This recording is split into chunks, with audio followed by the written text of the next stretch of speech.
Hello everyone, we're back with another Mortal Kombat 12 video. I don't know what I'm going to title this because I normally review each season. I've been doing that since season 4, and this is a lot bigger than that, so I guess I'll call it Chaos Reigns review, or maybe Chaos Reigns review plus season 8. Because no one's really talking about season 8, no one's talking about the seasonal theme. That is like lesser to so much for stuff going on in the game. Huge update, probably the biggest update. No, definitely the biggest update to any Mortal Kombat game at any point.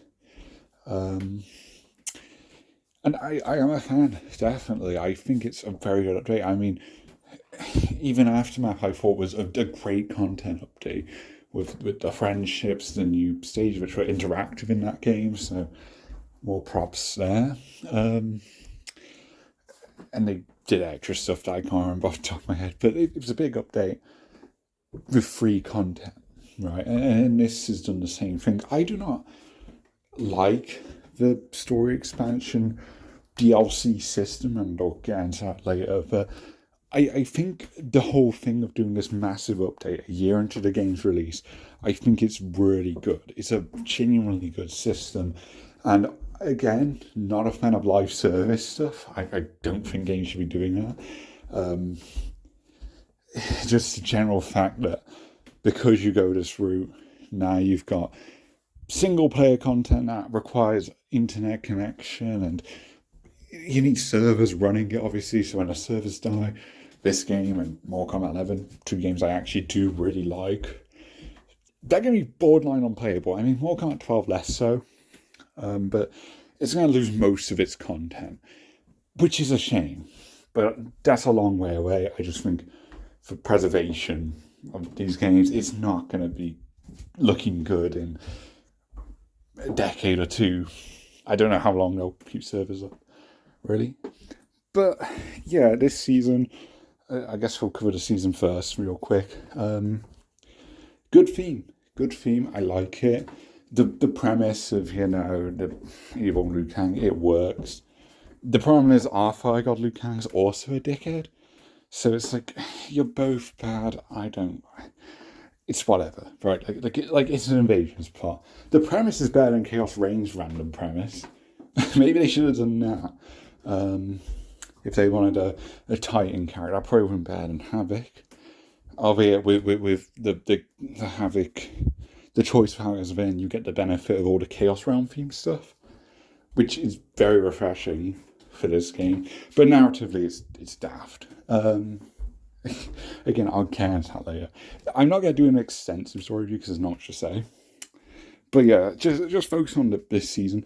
Invasions has mini maps now, which is huge, because if you want to get everything, you have to look up a guide, right?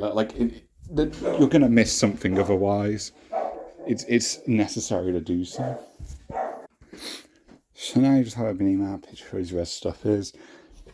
Good system, good addition. I haven't actually played this season much. I imagine it's much like the previous two seasons. I've seen the rewards. I think there's more pallets than the previous two seasons. There's a fair amount, still less than the first 5.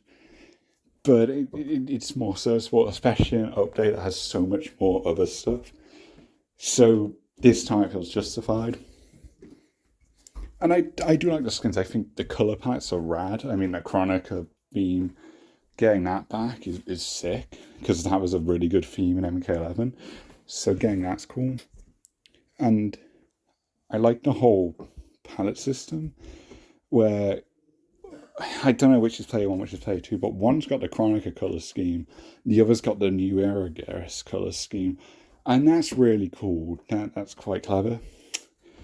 Also, it's nice to get some good palettes for Garrus. Obviously, he's lacking in skins. Him and Baraka have got no new skins, which Baraka makes no sense. I get Garrus because he's a newer character. You don't have any legacy stuff to pull off from, so it makes sense that you just won't have as many skin opportunities for him.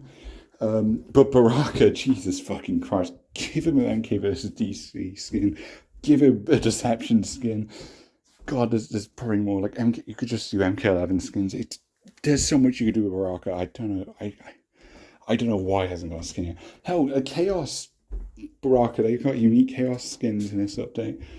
I feel like if you gave a unique one to Baraka, that would have made for a better theme, because, like Tarkatans, right? Like they sort of fit the monster chaotic theme or whatever. You could do something cool with that. But no, he's still got no skins. Besides the base 3. Like Quan Chi is double his skins, which is very funny.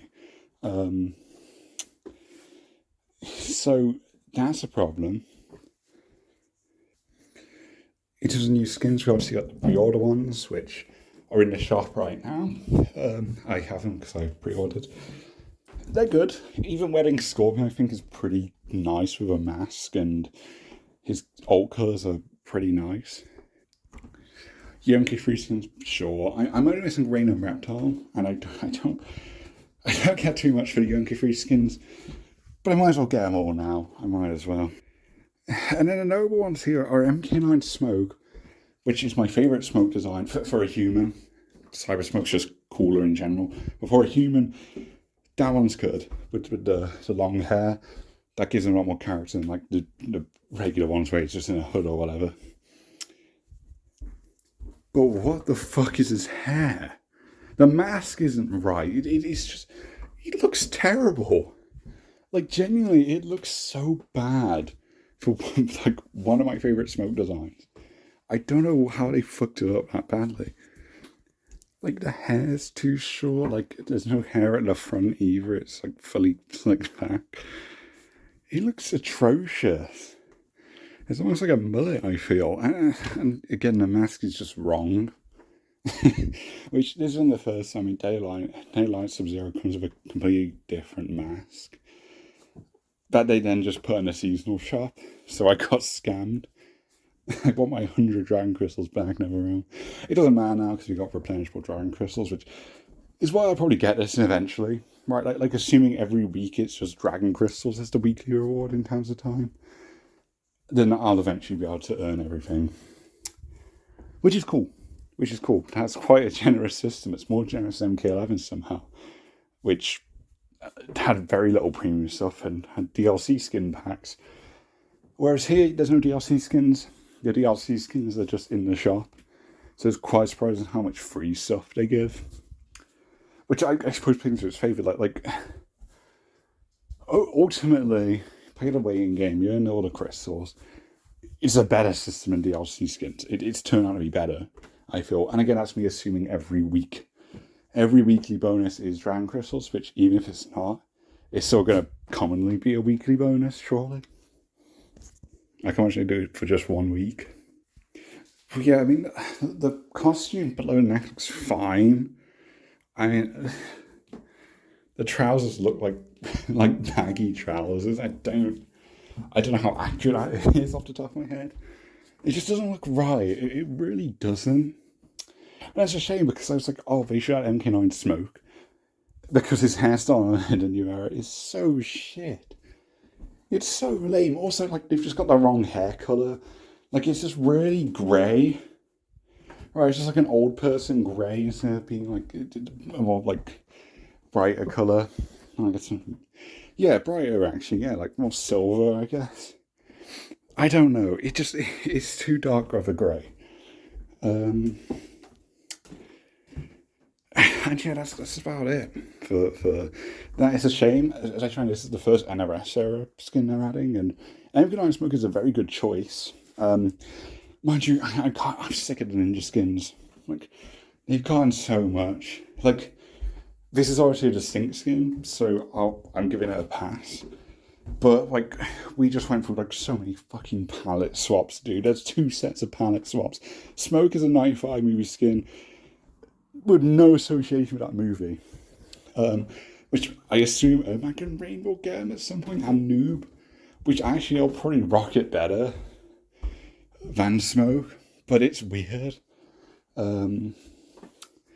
So I still think like his best skin is like his Union of Light, his Order of Darkness, and then the UMK3 skin. I do think this goes quite low down. It beats 95 and the new era one, but it's not looking good even in game, which is a shame because even in the previews, a lot of them look worse than they actually are in game. Because I remember like season 2 reveals, a lot of Day Alliance skins about it, they look cheap, and I mean some do. Like Deceptionally May, I quite like. I think it's an improvement over the original. It misses some cool elements to that one, but it's not just bikini armor anymore, so that's nice. But like the hair feels like glued on, so it feels like whenever they do new hairstyles, they kind of look off sometimes. And this is just a case where that's happened, and I feel like Deception Melina might be the same, which I don't like Deception Melina either. To be honest, which is a shame because I've been like, oh, all these free air skins look really good, but even Deception Melina here, no. And again, I don't really like the skimpy outfits. I've never really liked Deception Melina because it's always come across as me as just like a designer has a good idea, but then like the outfit just stops existing, right? Like you have the sleeves and the mask, and then there's no outfit, right? Because it's just bikini lady, right? Because it feels like wasted potential. I think there's been a lot of concept art and a lot of recreation. I'm just look bad. Like MKX had like concept art for like a Carnum outfit that had like the deception sleeves and like a full like royal outfit, and that looks better because there's more going on. Like this skin is good for the sleeves and the veil, and that's honestly it. Because there's not really anything else with the costume. Again, that's the problem when you do these exposed designs. Is there's just less there. It's just skin, and that doesn't bother me. Right, like I think because you have people going like, oh, MK12 censors skins, and you had it with MK11. It's like, no, not really. Natara's ass cheeks are like in every other costume, and her new costumes are good. Besides the default costume and a stupid headpiece, right? Like you can have skins like that and have them look good, but you have a lot of ones where it's just tacky. It's just like a bikini outfit. I feel like the 3D had ones that had a lot more going on, and I suppose Melina here would qualify because of the sleeves and the veil. But it really does just end there. Now, seeing it in game, this is actually my first time because I got some images. This sort of proves my point that they look better in game than the previews, because this looks fine actually. Now that I've pulled it up, this actually I actually quite like the look of this. Because the sleeves at least like wrap around now, like they extend to a. Is it does it even count as a shirt? Not really. I don't know what to call it, but like it's not just sleeves leading to nothing now, right? Like there's some sort of crop top, I guess. I don't know, but that looks alright to me. The veil is disappointing. Also, like she has like a shitty like Sindel crown that's just like a bit of metal. She never had that before. I think it was unnecessary to have that. But again, in game from the side, looks fine. The veil, I don't like it not being transparent, but I suppose that wouldn't look as well here. Also, I don't like the look of her face in the modern games anyway, so I suppose that's all right. But that was a big part of the charm, was it was translucent, so you could see her teeth for a bit. I think that was a good detail. So actually looking at it, it looks fine. I'll get it eventually. It doesn't look that bad. But it is a skin that I feel like is quite overrated, and I feel like they could have done more here. Albeit at the same time, when they've tried to change their alliance and like their alliance and Natara and Deceptionally May, albeit they didn't really change. With the Clone Pots, all they did was add trousers, which I still think looks better. Like I think it works really well for Natara, especially with the jacket, which is not like it's like a different material. It's more like a leather jacket, but it still looks sick. This is more faithful. It's just they kind of fucked up on some details here. I've heard the Sire apparently like MK9 side, but also I've looked at them both. They're pretty much identical, it's just the base is different.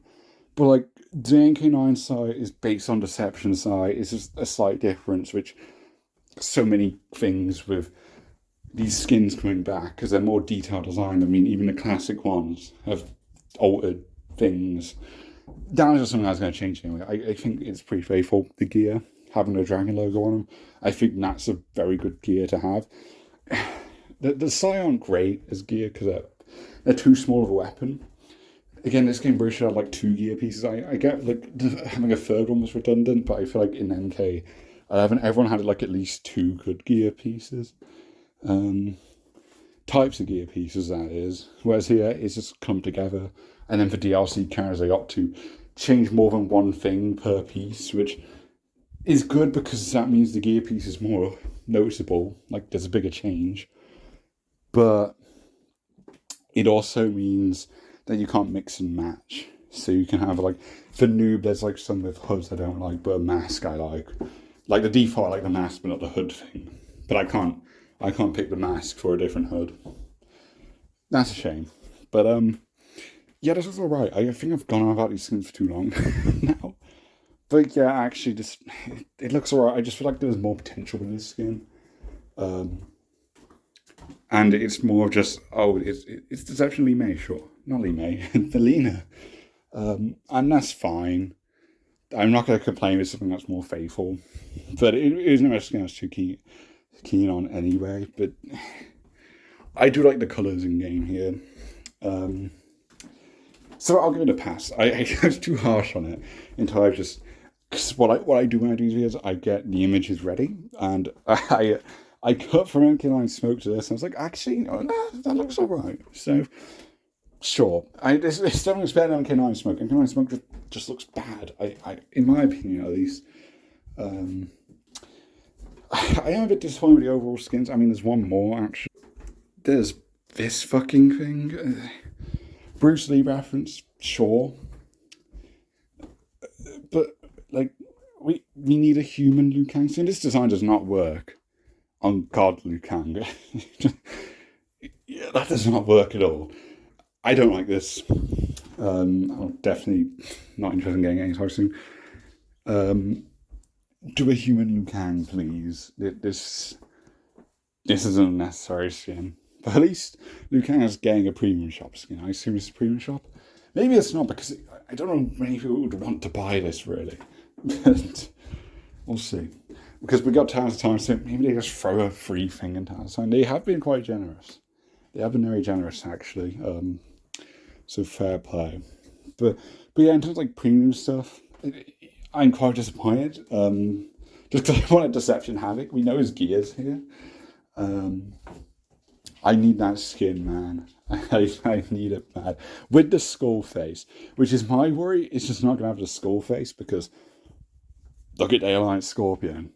I mean, the reason they probably don't even do the skull face is because they don't want to have like exposed bone when they have their X-rays and shit, which don't make sense anyway. Like Noob slices like a head in 3 in his fatal blow, and they're fine.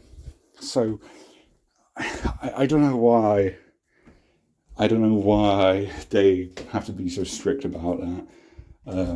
So we'll see what they do there. I'm pretty sure Deception Havoc's coming. They gotta add a Baraka skin whenever they next add store stuff. But yeah, I'd say the 1 for your skin return, solid. Now that I'm looking at it, solid. Just not something I care much about personally, but MK9 Smoke was fumbled because that is a skin I like, and I'm looking at this version, and it's just bad. And then there's whatever this thing I have on screen now, get out of my face. Val's side tangent, like that took too long. I'm not going to cut it out. These are rambly videos, right? Like, I'm not going to cut it out. I'll leave my fucking meltdown there over those skins. But here's some cool stuff the seasonal pass cameos having now, or I should say a cameo. Frost has one, which is a great choice, by the way, because obviously MK11, this looks better than MK11 Frost, frankly, and I have an MK11 Frost main, and I think Cyber Frost is actually cool. Aesthetically, narratively, it's pointless. But this looks sick, and it's one of the characters I work like the Garrus things. the skin thingies. Because that was my problem with these palettes. Like, it's a great colour scheme, but I don't think that whole skin model thing looks good. I don't think it looks good on Garrus to begin with. The whole weird, like, skin effect thing he has. I don't know how to describe it. Like, the lines on his skin. I don't know what it is. It's just some randomly placed shit to make him look artificial. But it doesn't really make sense. There's no real lore to it or anything. It's just there. Frost, it works though, because Cyberfrost. I think this just works very well. And it's a good sign. Cameron's getting skins. We know it's a Chaos Frost as well, and a Chaos Movado looks abysmal. So they're not out yet, but I mean, I assume they'll come out in season 4 because they're hybrid palettes. Which I was so wrong about that. I don't think I had a chance. I don't think I had a chance on this channel yet to mention that.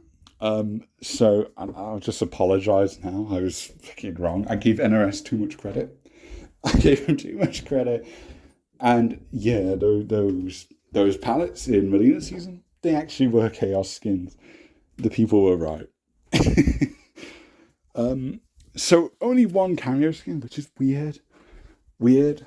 But I hope that's not the norm. And they handpick just one gets the luxury. Don't do that. Everyone should get them. I don't know, because obviously we're going back to season 1 now, which is confirmed. Like, the secret pass is Autodot Scorpion. We'll be going back to Season of Spectre, which I'm excited for because I missed the first 2 seasons. That's one of the Autodot skins I don't have. I know, just be in general interested to see how they return a season, because stuff will have to change.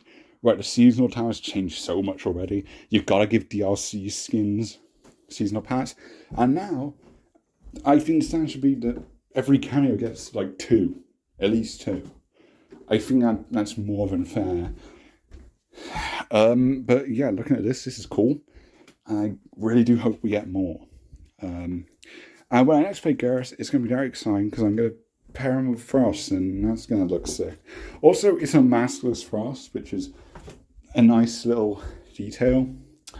I feel like you could just add like regular maskless palettes, but again, that's the problem when you limit like gear possibilities and shit in this game, which, I mean, cameos not having gear makes sense anyway, but that is a thing. But it does make the skin look more distinct, so I'm fine with that for this palette.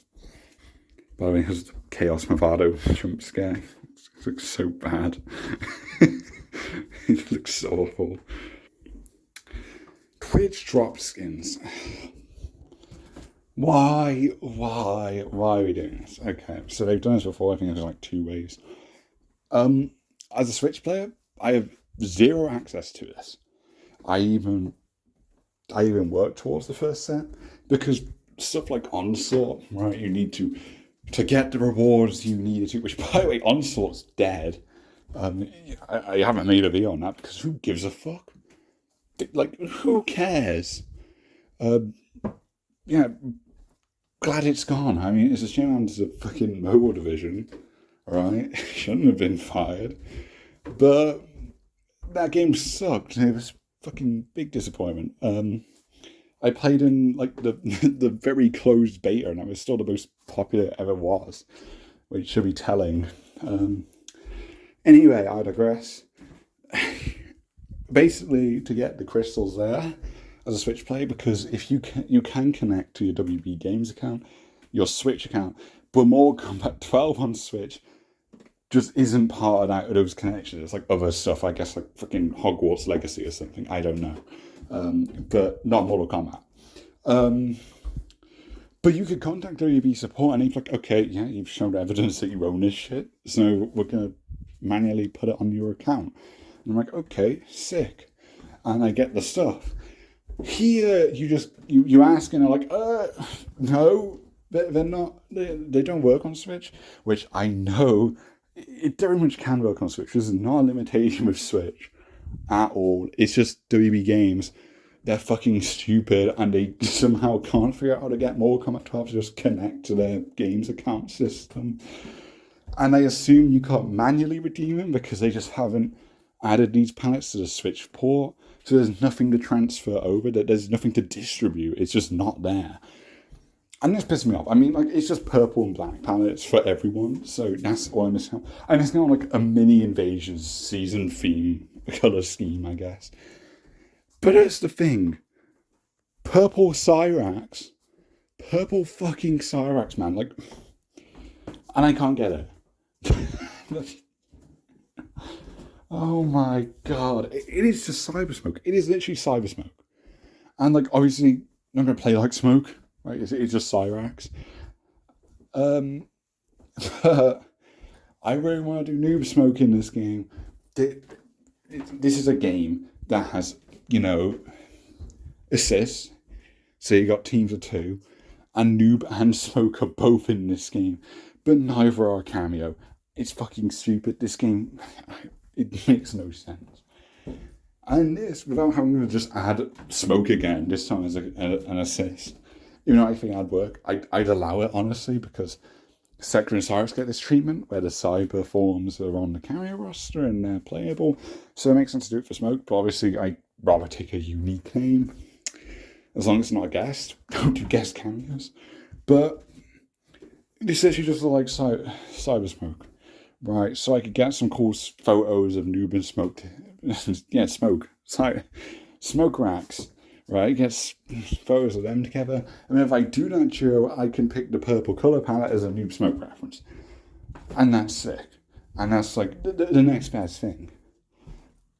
But no, because I'm a peasant Switch player. I can't do that.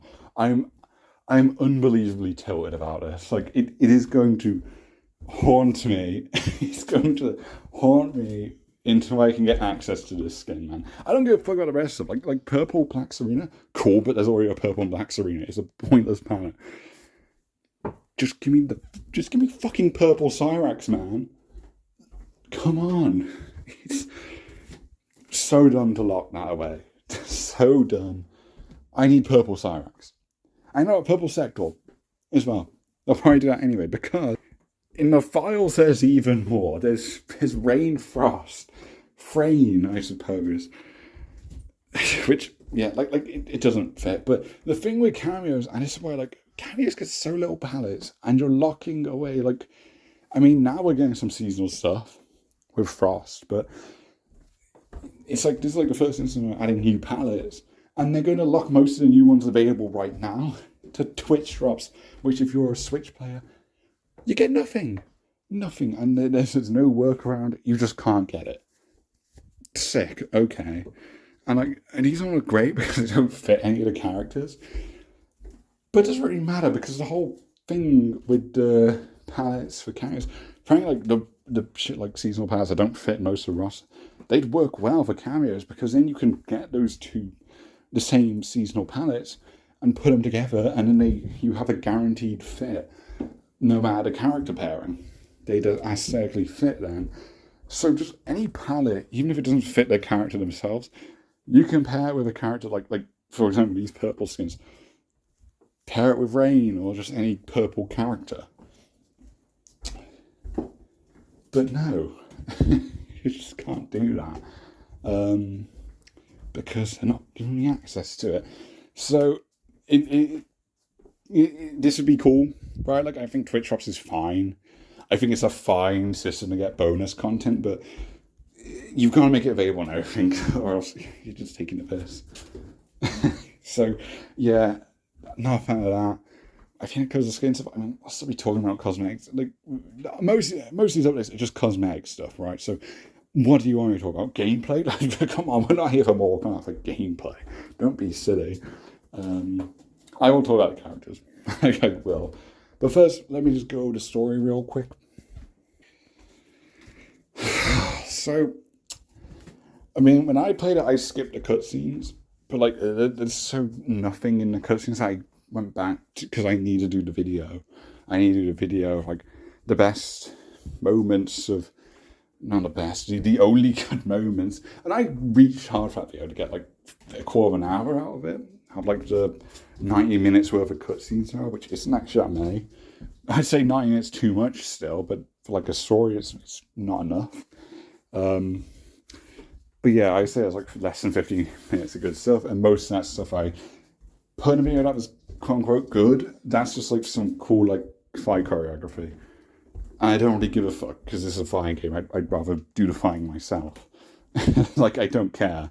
I don't care about cutscene fights, about like random filler fight stuff that have like no emotion or whatever. Because then you're just like showing how flashy the cutscenes are, which, yeah, great. That's nice. Don't really care though, do I? I mean, I knew this would be bad because it's a dumb premise. Random AU Havoc, who is a ruler, which that immediately contradicts Chaos. So this villain already didn't work. Havoc's not supposed to be a villain. He's a neutral force who... It makes sense to have him usually be antagonistic because his fucking ideology is harmful if he spreads it past Chaos Realm, which he does. Even in Deception he does this. Hell, I'd even say Deception Havoc's inconsistent because like he resurrects Shao Kahn. Like what? 18 is non-canon ending, so yeah, it's non-canon, but like that doesn't really fit the character. So even in his debut game, he was doing something that didn't really make sense for Havoc. Like, and what I think about with Havoc, I'm thinking like Havoc in the bios and in Conquest. I think that's like actual Havoc, and everything else is just something else that has good bits, sometimes some good lines, but it's a different Chaos themed character that's usually a hypocrite. I even knew calls Havoc a hypocrite, so I guess it's intentional. But he's just a lame character anyway. He does nothing. He shows up, he beats Liu Kang, and then just leaves him to take Geras away for Kamidoga that don't really affect anything. It's just there because they just love throwing in Kamidogu. It's dumb. I'm not going to go extensively into this, but he does nothing after that. Like he's just in the chaos scene, which is a good pun. But by the way, I don't even spelling chaos with a K. Like in Universe, it's actually Chaos Realm with a C. I mean, they don't call it Chaos Realm, which again is dumb. You got all this Chaos Realm stuff, and there's no actual Chaos Realm. You know, all the stages are obviously Chaos Realm themed. But they never actually properly do Chaos Realm, even though it's an alternate universe. And even in the main universe, I don't think it makes sense to remove it anyway. I don't think it makes sense to remove any realms from the narrative. That's just lazy writing.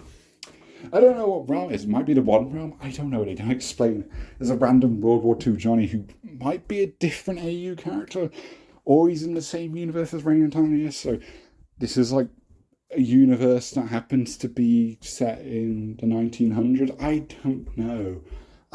don't know. They don't explain anything properly. The only bit of world building is like the marketplace, which is the only scene I actually like.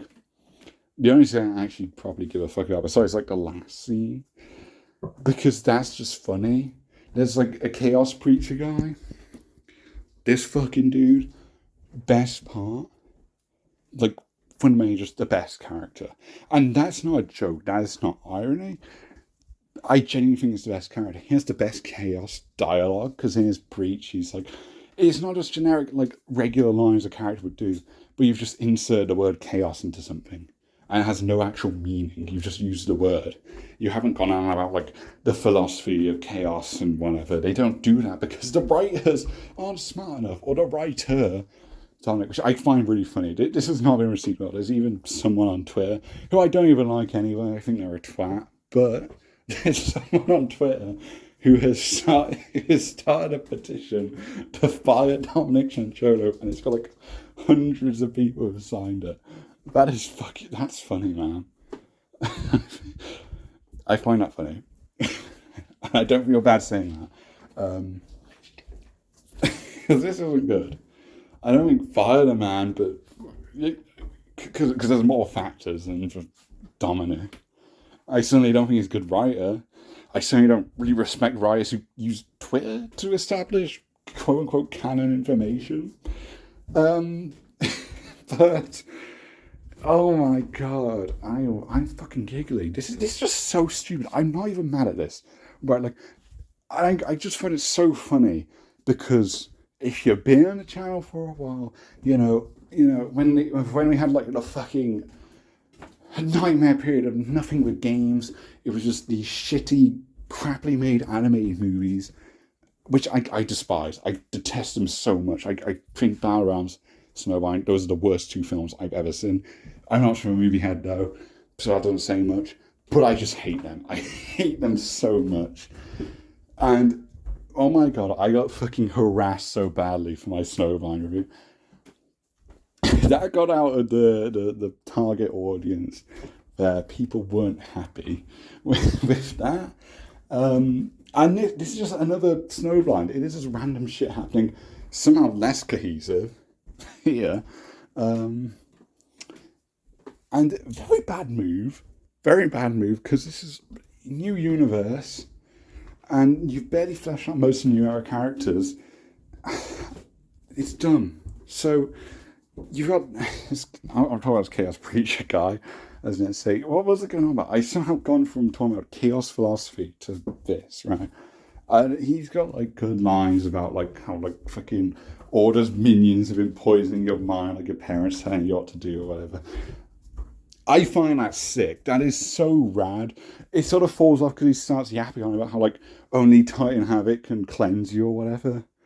Which that's just his like official name is just Titan Havoc. Okay, sure. That's just what the people known by, just Titan Havoc, not like Lord. Actually, you might have said Lord Havoc. Maybe I'm making that up. I don't know. But it's all falls apart when he starts yapping on about how like only Lord Havoc or whatever can save you from Order or whatever. Which, that's dumb. That's just lame. That's generic. But the first part of it is like very good. It feels like actual like Deception Conquest NPC character. It is like an enhanced version of that, and that's what I wanted more of. But you don't get more of it. Very lame. But this guy's sick. I mean, such a unique design. Best dialogue in the expansion. And it's Bob. It's Bob from Invasion. It's the same face model, I guess, because it's like, besides Goro, the only other like Shokan head they have that is like highly detailed. So it is Bob. It is a Chaos Bob, which is very fun. I'm going to use this character in Reborn for sure. I fuck with Chaos Bob so much. This is my new character. I already stand Bob. I love Bob, right? Bob's like the best part of Invasions. But like Chaos Bob, like, oh my god. Put this man in KP free. Yeah, fucking Kombat Pack free. Do it now. I love Bob. And Kintaro. Add Kintaro as well. Please add Kintaro. Please. So yeah, I like this guy. I think he's got two of the little bucks as well. Misky in hand, which I've got to assume there was scrapped stuff. Surely. There's so many rushed things and like stuff that doesn't make sense. Like Havoc, they take the Kamidogu from Havoc and then he has it again. When he next shows up on screen, he has the Kamidogu again. I assume it's because like he attacks Cyrax or whatever, but I don't know why the Kamidogu with them and not Liu Kang. And he just has like a box of Kamidogu now, which I don't think they were in a box before. There just happens to be a box full of them now. Like he's got like his fucking toy bin with the Kamidogu. So I feel like something was cut there, and also like Noob's Chaos Hand. There's no story significance of it, so I feel like they should have just made like an amulet or some talisman thing. I don't know why it's a hand. They never explain it, and because this character here is also missing a hand. And you've got like all the Chaos Realm characters, which are just called Chaos Minions because they're just erasing Chaos Realm from existence, I guess. Even in their Chaos Reigns expansion. They've got like hands wrapped around them. So I think the idea is, like their Chaos Realm is sure. I assume the lore was going to be that they were like, they're like the hands, they're like using hands, how it's got like some weird hand magic that possesses them. So they're actually like normal villagers from like the marketplace or whatever, and they've just been sort of corrupted. And this is like a Chaos Bob here is like an actual follower, and he sacrificed a hand to like the cause so he can like make someone else embrace chaos. I assume that's what it was. Maybe I'm putting too much thought into it. Because there's like no lore to this universe at all besides, oh, there was an Empress Tanya and an Emperor Rain, because they don't want to show Tanya and Melina. They don't want to show a gay couple. They're too afraid to do that. So you got Rain here instead. Okay, and then there's like Empress Lina and Emperor Reiko, which is fucking cursed. Those two should be beefing. That's like they should have like a rivalry going on.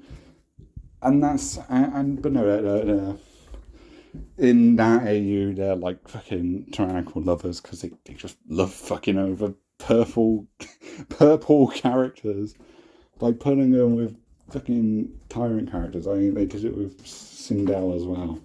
Twice. They do the same thing in this expansion with the Chaos Sindel.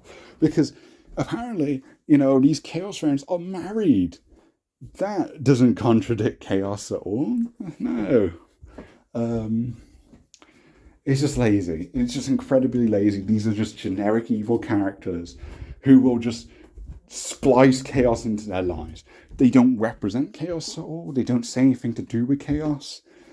I mean, they act like law enforcement, like you've got like the World War II joining like a resistance or whatever, and he's getting chased down by chaos characters because they're trying to arrest him, right? Like they're trying to take him to Havoc, the equivalent of just, imprisoning him or whatever, right? Like he imprisons Orin. Orin has like the worst redesign I've ever seen in MK, by the way. Like hands down, like the worst redesign. They made him look so cursed, which I think Orin's a she now. Don't know why they changed that.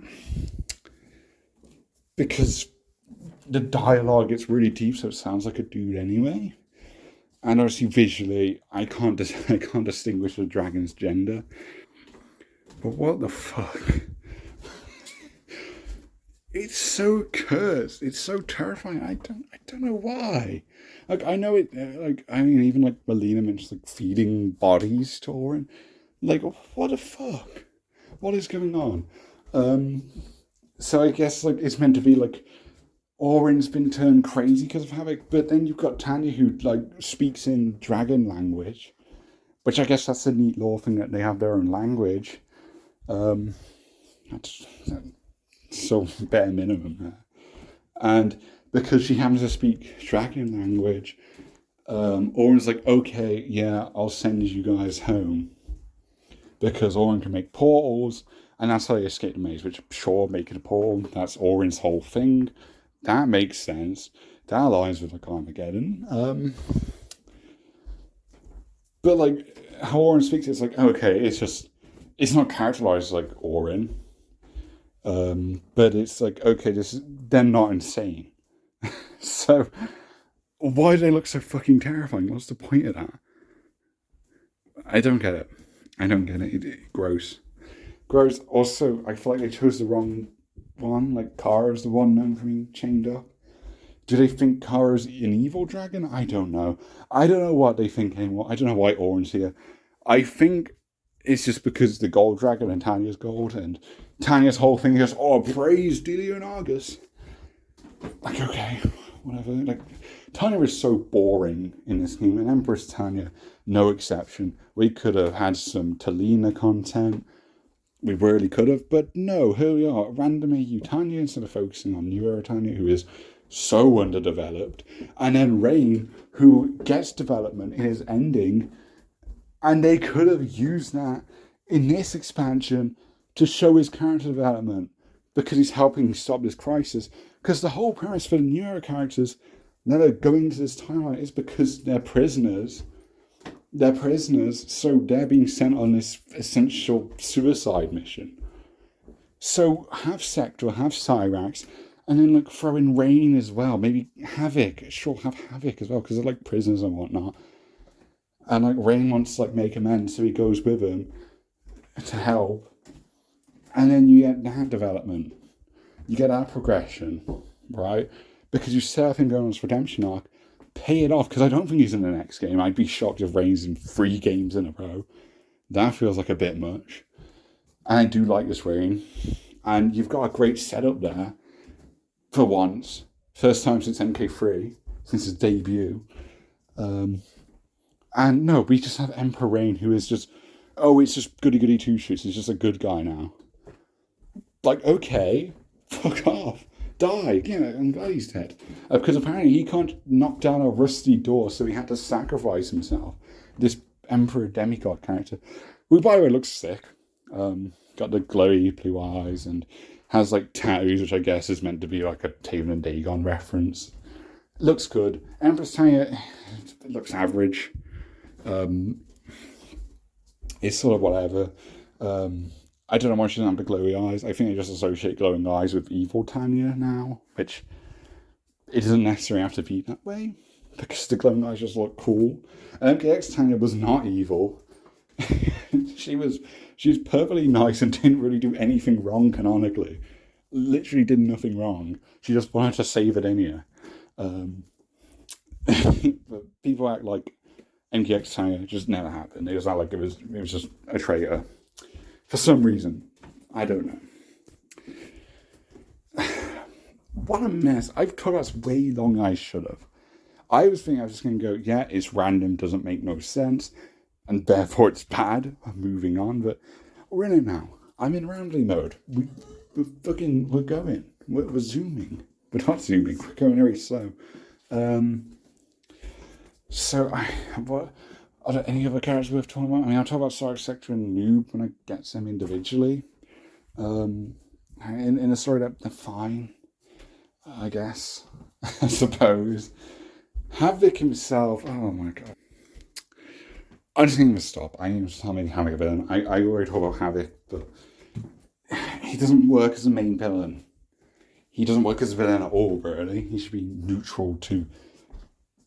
Yeah, just neutral. Pure neutral. And it's lame. And I think you could have fleshed out Yara Havoc by having him like fight against this guy, because like, you do not actually represent Chaos. I mean, neither does Yara Havoc, so even that doesn't work. And a lot of people overhyped this character, and I was like, no, this won't be anything like the original Havoc. Because people were saying, oh, this is our Havoc here. Nope, definitely not. It's just different. He's just different and still a jobber, I guess. I mean, his one fight he loses to Noob of all people. But, I mean, he just beat Liu Kang, but Liu Kang himself is kind of a jobber. He only has wins over random AU characters. And, he loses to the Titan Shang Tsung, and then Titan Havoc loses to a random AU Sindao. He's really not strong. He's got fucking power scales, right? Like, Fire God Liu Kang is so overpowered. It is regular Liu Kang, possibly weaker, considering his win-loss record here. The power scale is so bad. It is so bad. It might be worse than MK9. Again, just drop the chapter system. Please. Yeah, like, the power scale is like the least of my worries with that system. Like, it's the fact it just limits story events to having to focus on one character specifically. It's just unnecessary. And if you're going to do story expansions, have a story mode that actually has unique gameplay. All this it doesn't have any terrestrial lights in story mode. It didn't have quick time events. It had nothing. It had more NPCs that are NPCs because they're unfinished. And most of them just use moves that are already in the game, but just in cameo form. So it's just Shijinkos, really. It's just a bunch of Shijinkos skinned after the actual character they do the moves for. And then, like, the boss fight is terrible. I mean, Dynamic at least has some unique moves. There's like a fucking laser beam that fires different Kamidoka colours. They do nothing unique. It's a very weak laser beam. It does like no damage. And then he like explodes sometimes, which is kind of fucking annoying because it does like way too much damage. But that's it. There's nothing else with him. there was a much better boss fight in like the random pyramid mesa havoc that is that was only available for like four days. Because the pyramid bosses are like kind of crazy. They can be annoying, but a lot goes into them. Just for the mesas to be available for like half a week, and it goes away. It returns once and it goes away for a year. Insane how they're doing that. Because this game has good bosses. Invasion has good bosses, even if some are annoying. A lot goes into them, but not the story ones. Shang Tsung got an update. The boss Shang Tsung, which by the way, Havoc is not a boss that shows up. You know, you have different menu themes, and that also affects the tower screen. It's just Shang Tsung. Also, it's New Era Shang Tsung now. Like they seemingly deliberately changed the outfit because even the NPC cameo is New Era Quan Chi. I don't know what the deal there is. That seems random, but regardless, the Shang Tsung plays like the Titan boss, not Titan boss. Whatever you'd call the Order of Darkness boss fight from last season. So he copies ninja moves and has some other extra unique moves, and that's just available all the time now. That's cool. So he's an actual boss fight now, which is nice. Trying to think what else is there. The story, Kuai Liang's gone back to being an asshole. I mean, I wasn't interested in this version because it's just Scorpion. But yeah, being an asshole. At least admits he's wrong to Cyrax, but so much. It's just he's just shit. Like of all numeric characters to keep for this whole story, I did not want to see this asshole. He's just a lame character. He's boring. Nothing like Kuai Liang of old. And yeah, I don't think anyone's that invested in his character. I see a lot of people invested in New Era Bihan. I personally am not, because he's just comically edgy. But Kuai Liang, I don't think there's any Scorpion Kuai Liang fans. I mean, there's a few, but I think most people are just indifferent, dislike him, or just like him but prefer Hanzo. And I'm not even a big Hanzo fan. I was exhausted of him, but Jesus Christ, this character is shit. So bad. Yeah, that's just it. Like it's just a bad story, and I don't really care about it. I'm surprised I've talked about it so much because I genuinely don't. It may not sound like it, but I don't. I skipped all the cutscenes. I didn't feel any like emotions, right? Like because it was just random stuff. There's nothing to really be pissed off over. It's just a waste of time. Right, like they put all this effort into voice acting, animation, all sorts of stuff, and you charge it, put behind a paywall for just random filler story that adds nothing. It sort of advances Bihan because he goes from Sub-Zero to Noob. I'm pretty sure he's going back to being Sub-Zero by the next game now. Regardless of what endings tell me, I don't trust them. I don't trust NetherRealm to follow up on sequel setup. I guess Cyrax as well, go from Link Way Shari, but that's also very rushed.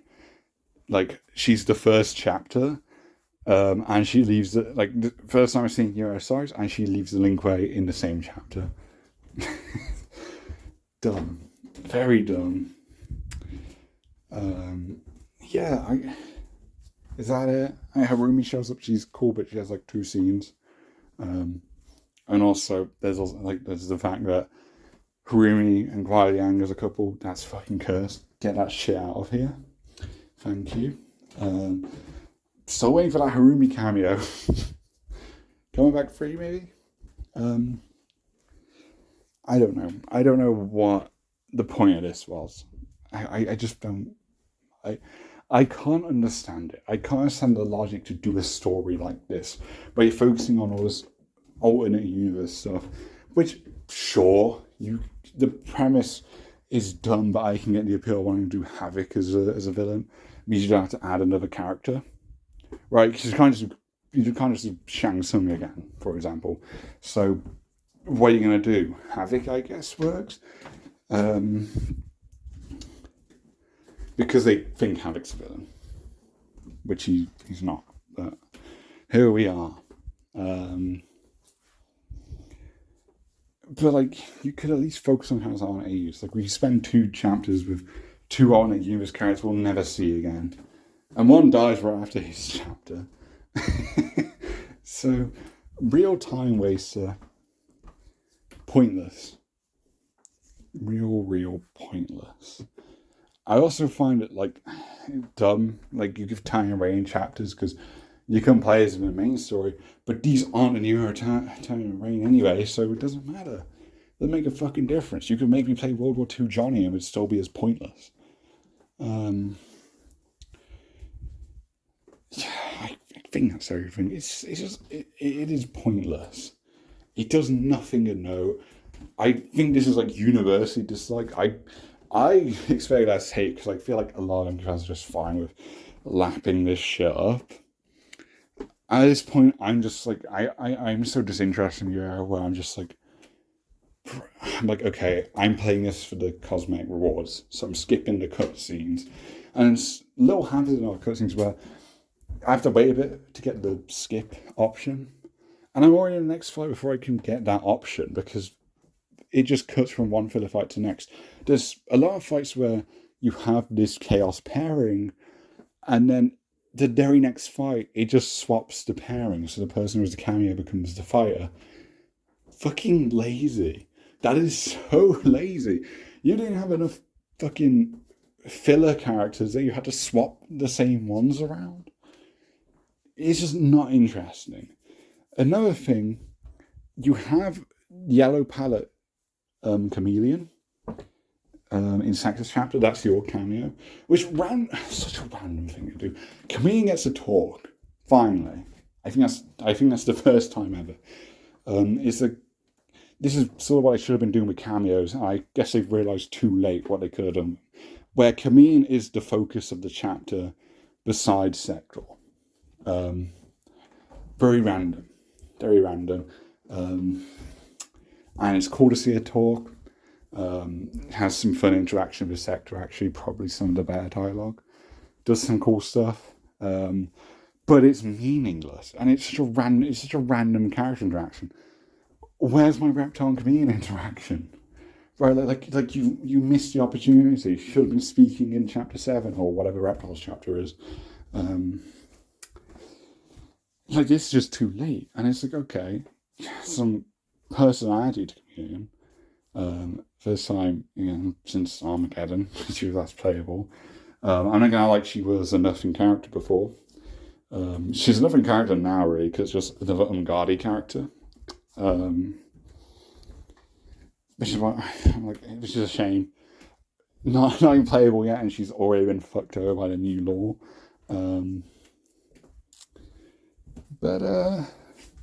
Armageddon, I was just thinking in terms of speaking, but like now I think about like Armageddon bio as a first person, she has a bio, so there's dialogue from her there.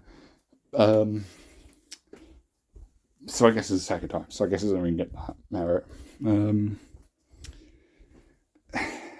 It's just random. And yeah, it's in a yellow palette. That's you don't unlock it. Don't know why they're still locking that. Again, they seem to be adding more cameo palettes, but really slowly because there's only one seasonal palette, so maybe get it eventually. I just think it's weird because that's like kind of a perfect palette because she doesn't have Tanya moves, but she had Tanya's Fireball now again, so having the yellow palette would be cool to sort of reference that. To have all 4 of the colours, even if you don't have Tanya moves in this game, because she plays more like Trilogy Chameleon.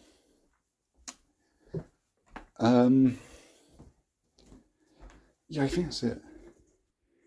I mean, you could talk about the cosmetic rules, and I'm not going to show them off, but you get 12 skins, you get some extra gear pieces, combat card bits. You get 2 announcers, and I actually like the Havoc announcer. I think it's the first one I like. Besides the default one, I guess, Shang Tsung, but I don't have him unlocked because I'm not paying 1,000 crystals for a voice changer. I'm good. I mean, I probably will now that there's free crystal like a replenishable source. We'll see. But the Havoc one's pretty good. It's pretty fun. I don't like that voice for Havoc because it's too aggressive and angry. For the character's meant to sound calm and stoic, which is meant to be an intentional contrast, and they kind of destroyed it by just making him sound like how he looks. Which isn't interesting. Nor does it fit him. Before an announcer, it works. Again, I think it's a good voice. It just doesn't fit Havoc. And also, there's like little quirks, like when a round ends, he'll like drop a line like "excellent" or "brutal" or whatever. Kind of like a old school announcer who would have those random one-liners. They just drop a phrase. Not really after a round specifically, but that's what this Havoc does, and I find it charming. So I like the announcer. The skins, I think they're good. And it's a good amount. I'm quite pleased they actually gave them all, except the Empress Malia and Wedding Tanya. No, not Tanya. Why am I thinking Tanya? Wedding Scorpion ones. Well, not big cool. Wedding with Malia and Tanya, but whatever. Again, I keep having to bring it up. I'm pushing the Talina agenda here because it's done. They'll focus on the straight ships. How they basically, you've got Bihan and Sector, and they're doing it once they turn Sector into a woman. So they somehow straight washed a romance. I don't know how that's possible, but they did. And there's also like Cyrax and Scorpion have like a past. Weird. So weird, man. Which, if the gender swaps really don't mean anything for the characters, like they don't change anything for them, then that just means this is canon confirmation that Sector and Cyrax are gay in like the male versions, right? I'm saying that anyway. Side tangent over. What was I saying? What the fuck was I saying? Oh, right, the skins. I don't know why Wedding Scorpion, Empress Melina, I was going to say Tanya again. Empress Melina, I don't know why they're like pre-order and shop exclusives. I guess they just didn't want to make more unique skins to just give away to DLC owners. So they chose to just lock 2 of the story skins away. I think that's dumb. However, in terms of the rewards for the expansion, very good. Regardless if I think like the Chaos skins are a bit weird. The Quan Chi one looks rad. The other's a bit weird. I looked at the Katana Melina, like the Maze Hunter ones. There's a kind of... It fits Melina, doesn't really fit Katana, but Melina one sort of reminds of like a more Tarkatan skin, where you got more like a tribal outfit. So I kind of like those designs for Melina. So that's a good... Oh, also, 3 new Melina costumes in this update. Of Chaos Rangers, you get 2. So I have 7 Melina skins now. I have to scroll to another row, and I'll inevitably get the Deception one, I guess. So I'll have 8. So she's doing pretty good for cosmetics in this game. You've got to see, the Empress skin's very cool as well. And Wedding Scorpion, I've already mentioned him. He's alright. He looks better than I expected in game. So, fair play there. And then, yeah, there's 12 other skins. You got some Chaos forms. You got Emperor Reiko, Empress Lime, which looks weird. It's like a witch doctor theme. Emperor Reiko looks sick, though. There's no palette form that really feels like a main palette. They all feel like sort of odd alternate palettes. And it's because they sort of go... Even though they're not Chaos skins, they sort of have the Chaos aesthetic. Which I don't think looks good for Reiko. Lime is just a mess. But Reiko, it does look cool. But I would have liked a more regular, like red and black. Maybe some gold as a skin. Because it doesn't feel like an Emperor's skin. It's just another suit of armor for Reiko. And it looks great. And it's good to have more than 3 Reiko costumes now. But yeah, the parts are an interesting choice, to say the least.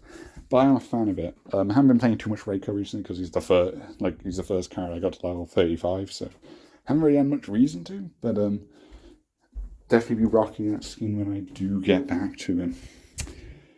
And then various other bits. Tie and Havoc skin.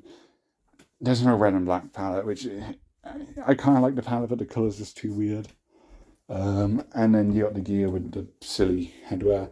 And there's actually a different version of Seasonal Shop, so you can get a version of that helmet for free. I don't know why you'd want that one, but yeah, he's got blonde hair in that one. I don't know why.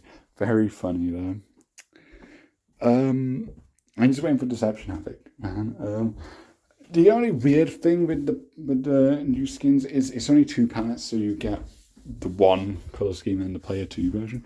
You don't get the other 4, which I think they all have 4 extra ones. There's an extra Melina palette, Maze Hunter Melina, in Towers of Time. So I believe they did this to get more skins for Towers of Time for their Race Against Time rewards, because they don't have much to work with. This is also probably why they've had Order of Darkness skins. They've only put like 1 in Invasions. They haven't done the extra palettes because they're going to throw them in Race Against Time, which sounds grindy. But I think it's an alright system. Also, it gives players a free option. I'm just glad they've given the base ones, as regular unlockables. So I don't mind it too much, but I think it might make collecting every palette a bigger pain in the ass than it was before, which is saying something. So I guess that's it for the story fashion. I guess this transitions to Towers of Time. Segue into that. If you know me, you know I don't like NK11 Towers of Time. I think it's overrated. I think it has good rewards, but the mode itself is not fun. There's an AI fire option. If you need that to play the game, then that's telling you it's not fun. It's a mobile AI farmer. This, you don't have AI fire, but it's more enjoyable because it's paired with the Invasion RPG system, and there's only 1 round. Stuff doesn't drag out as much. I feel like there's better modifiers in this game. Albeit a lot of times haven't had them with the regular hourly ones. And yeah, it's a much more simplified version, which I like. I don't think Towers of Time should be the main mode. It should be something extra. And I think they've sort of done the concept well here. They replaced the Gateway Maze with this, which you go out to a year ago, before release, where they talked about the Gateway Maze. And this is literally what I thought it was. I thought it was Towers of Time, because it mentioned hourly towers rotating constantly. The problem was they had no unique rewards. And they still don't. They still do the hourly towers that don't give rewards in Towers of Time. It's just in a new layout. And the seasonal tower. And it is just the Gateway Mesa, but it's overhauled with this Towers of Time system, where you get these challenges. You have 3 points for the easy ones, 7 for the hard, and weekly, which you only get 1 to do. Because again, I think each week it's just going to be more giant crystals. I don't think there's going to be any other options. As far as locked to just a week. And you get a big 50 points from that. I'm currently in the top 5%. So I think on Switch it's not going to be too much of a grind. And so far it's been enjoyable. Because again, the towers you can get through them quick. And also your points are determined by doing the challenges, not just doing a lengthy tower. Right, so it feels more rewarding. The only limitation is obviously you need to be in Towers of Time to complete the challenges. They don't count in any mode, which makes sense to me, because then you'd have people in the top 5% who just play online all the time, which wouldn't make much sense. Again, it's a simple system and it works. I feel like it could get boring. I'm also a bit worried about the Race Against Time thing. It's 2 weeks now instead of 1. Which means there's less FOMO, but ultimately I think this reduces FOMO for this game, because you have a section where you can unlock all palettes. It costs crowns, which I think is a bit unnecessary, but sure. However, it doesn't have everything. It's mainly Season 1 and 2 palettes, and not even all of them, and then some extra random stuff. I imagine they'll add on to it. I can imagine they swap out what's available there. I think I'll just add to it. But currently, it's not for every single previous seasonal palette, which is a bit of a shame, but it's still a good sign. It's still a good sign that they're going to give ways to just get this stuff without having to wait a certain time period, which is good. Very good. But yeah, I am worried with the racing time was that you got more distinct palettes here, like Wuxi Kenshi, or the extra Chaos themed skins, the palettes. It's going to be locked here to race against time with no way to get them. Except, they'll probably be in the shop eventually, which could also be a searchable substitute because we are getting these Dragon Crystals. So I'm not overly worried about content just being unavailable. They seem to have a decent system. I've always sort of applauded their live service system in this game. I think for a live service game, they've been doing a good job. I thought the shop was unnecessary. Now it's sort of a good thing. Because, we've been getting better new skins from this system. And now we can just get everything for free. Assuming we just get weekly Dragon Crystals from this mode now. Pretty big. Pretty huge. And it doesn't feel too much of a grind because it's a simple system. A simple point system. And the matches are fast. And I'm actually playing it. It's not just an AI fighter. So yeah, I'm enjoying it right now. I feel like it might get tiresome because again, it's just regular matches, right? And I've still got the invasions stuff to do, which I haven't really got started on the main mesas. So I am a bit worried about having to go through all that, and on top of that, having to do Tower's time. But I think this is better. It's only better than Gateway Mesa, and there are new ways to unlock stuff. So ultimately, I think this is better for the game. But as a result, to take advantage of this, you'll probably have to grind the game more. But I will say this does give more stuff to do. I don't think it's good for a mode, really. A side mode, sure, but as a proper game mode, I've always wanted stuff like chess combat or puzzle combat, stuff that actually changes the gameplay. Instead of just, here's regular fights, but we got some cheap modifiers. Right. I think it's more fun and engaged with the RPG system and only one round and whatnot.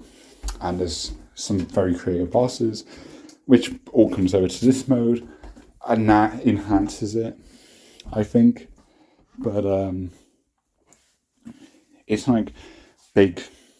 big mode. Again, that's always my problem with the NRS games. Not just MK12, which I've seen people say MK12 has no content compared to MK11, which I think that's bullshit, frankly. And I think this game has more now. Especially with this update, I think it has more now for sure. Except gear. Obviously the gear is just a downgrade. But even in costumes, most characters have more skins now. And when there's a new skin, it's often a lot more distinct. So I quite like this. I'm sure we'll get more stuff added. I think it's not too much of a grind, which currently it's not. And this is the first race against time in MK12, so I feel like there'd be steeper competition, and I've been in top 5% when I got to 90 points, and I'm now 150, and I'll keep checking because it's very quick to get some points. The hard chances are apparently hard, but they also don't take long to do, and again they refresh pretty quickly. So if it is something that's just annoying to do, which I haven't encountered any that are annoying, you can change it. And even some get flawless wins. There's talismans and relics that gives out that you can just equip to do that. And you get XP quickly. And it's just a good system. It's satisfying. It feels rewarding. Even though they don't have, you complete a tower, in MK11, where you complete a tower and you get a reward. Whereas here you're just getting points for a very good batch of rewards here, 3 very notable palettes, a brand new skin for me, the Wuxi Kenshi, and it's his good palette, the red and black, that's the best one. Probably it's probably the game telling me I should start playing him. And then you got unique gear and I don't know if the gear, I haven't really thought about it. I don't know how much gear is locked to racing at the time. I don't know if these two gear pieces are attainable elsewhere. I don't know. I mean, top 50 is easy to get, so that shouldn't be a concern anyway. But it is interesting. Also, seasonal credits are more purpose now because there's brutalities and they're like 6,000 each, and there's 2 for each character. And they don't rotate per season, they're always available. Great addition. I think it's greater than the animalities. So much brutality stuff. Brutality is obviously fantastic because you're incorporating a finisher with gameplay stuff because you've got to do a specific input to activate them. You don't have to meet a requirement anymore, which I mean I've come around to. Like it feels like, oh, that's less exciting then. However, it being easier to pull out the brutalities is also just satisfying, and it means you're more likely to actually do them because there's a lot I don't care about, but I just haven't done ever. There's only like 3 or 4 that I'll be able to pull off regularly. Whereas here, once I figure out the special input, which it says on the brutalities, once I check that, I can just do it. So it's really cool. In the Shrine, cameos also all get an extra brutality. Darius has 2. Darius is interesting because he has one that's just available from the start. They just automatically added one that they didn't have for him before, which would have been in his mastery. But it's weird because it's the Army of 2 thing, which is one of his new moves. But that was in the files as brutality ages ago. So I don't know why that wasn't a part of his moveset originally. Which makes me wonder how much of this stuff they're adding. There's like new moves, which they've done a lot. So I can't access everything, but some stuff probably was just always there. But I will, with new moves and stuff, which I won't go into everything, but it's got some great new buffs. Shang Tsung, where he copies the carry, awesome. He gets a run button with Shijinko. Like, this is just fun. Poor Shijinkos. So I love that addition. I don't know how much it helps him gameplay-wise, but it's a really cool add-on. They just do a lot. They just keep doing a lot of great stuff with cameos. I think most cameos past 2 updates have gotten one new move. I think everyone has, or they've got a significant change, except for Kano, which is weird because Kano's pretty basic, but also I don't think he really needs anything new. I'd give him like a anti-air Kano ball maybe. Because he's, I don't know, again, I don't think he really needs it, but Kano is kind of boring compared to the other cameos now. But it's whatever. I love cameos. I love cameos. Shijinko also got some insane stuff. He can now do combos off regular attacks that cost no meter. And he also has just an overhead chop. He just has mix-ups now. Like, okay, sure. He has everything. He gives the most health of any cameo. No meter to get this trample effect that can do some very good combos for free. And then on top of that, you have the meditation thing where you get these powerful moves so you copy off other characters. And he's got a lot of those now. He gets like 3, sometimes 4. Just very strong. And I think a lot of people, they're going to venture us. This character is very good now. Especially when you've got like a universal combo extension. So there's not any excuse of, oh, he's too random. I think he's very strong. I'd argue he's probably overpowered. Or he would be if there was enough skilled players just using Shijinko. I feel like the skill scene for this character, once you fully learn him and learn all the stuff you can do all against any player, if you can end up doing that, then he's probably very overpowered now, I'd imagine. So yeah, lots of exciting additions to characters, it's not just the new DLC stuff, and that's cool. There's just so much going on. Animalities like Friendships and NK11 free update. Awesome to see them back. I was very surprised. That was a genuine surprise when they were revealed. And they're cool. Some are very random, like the old ones, and you've got ones where it's like, I feel like more effort or just more creativity went into them. But I mean, it's a fun, harmless, free thing. So it's like, I'm not going to criticize animalities much, but like Gorilla Smoke just is so fucking random. And then you compare it to like Peacemaker, where he turns to an eagle, of course, and he's got a helmet on and he pulls out guns. And Homeland does the same thing. I'm not into like the fucking kaiju from the comics and the show. He's just in the game now. Like, so like, the guess a lot goes into them, and then you've got like Reiko turns into a ram, and cool, but like they don't do anything with like powers and stuff, which I wasn't expecting anyway. But when you have some that do, it's a bit inconsistent. Band-Aid is a silly thing. It's fun. There's a lot of creative stuff. Just awesome. I could go for everyone's animality. Maybe that should be a tier list video, but I don't think I'd really have any tiers.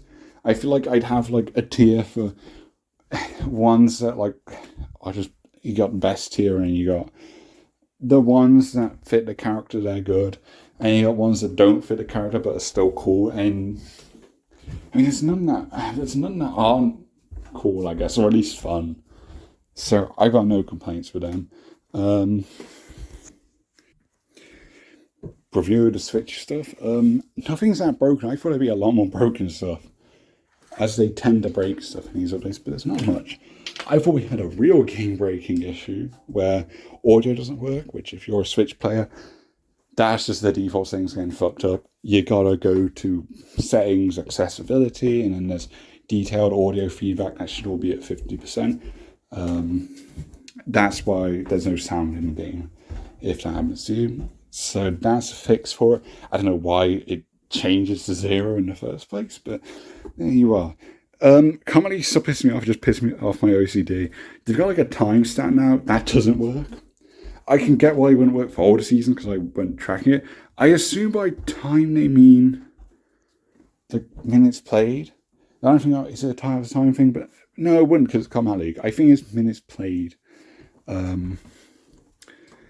But that clearly doesn't add up. I've played quite a few matches.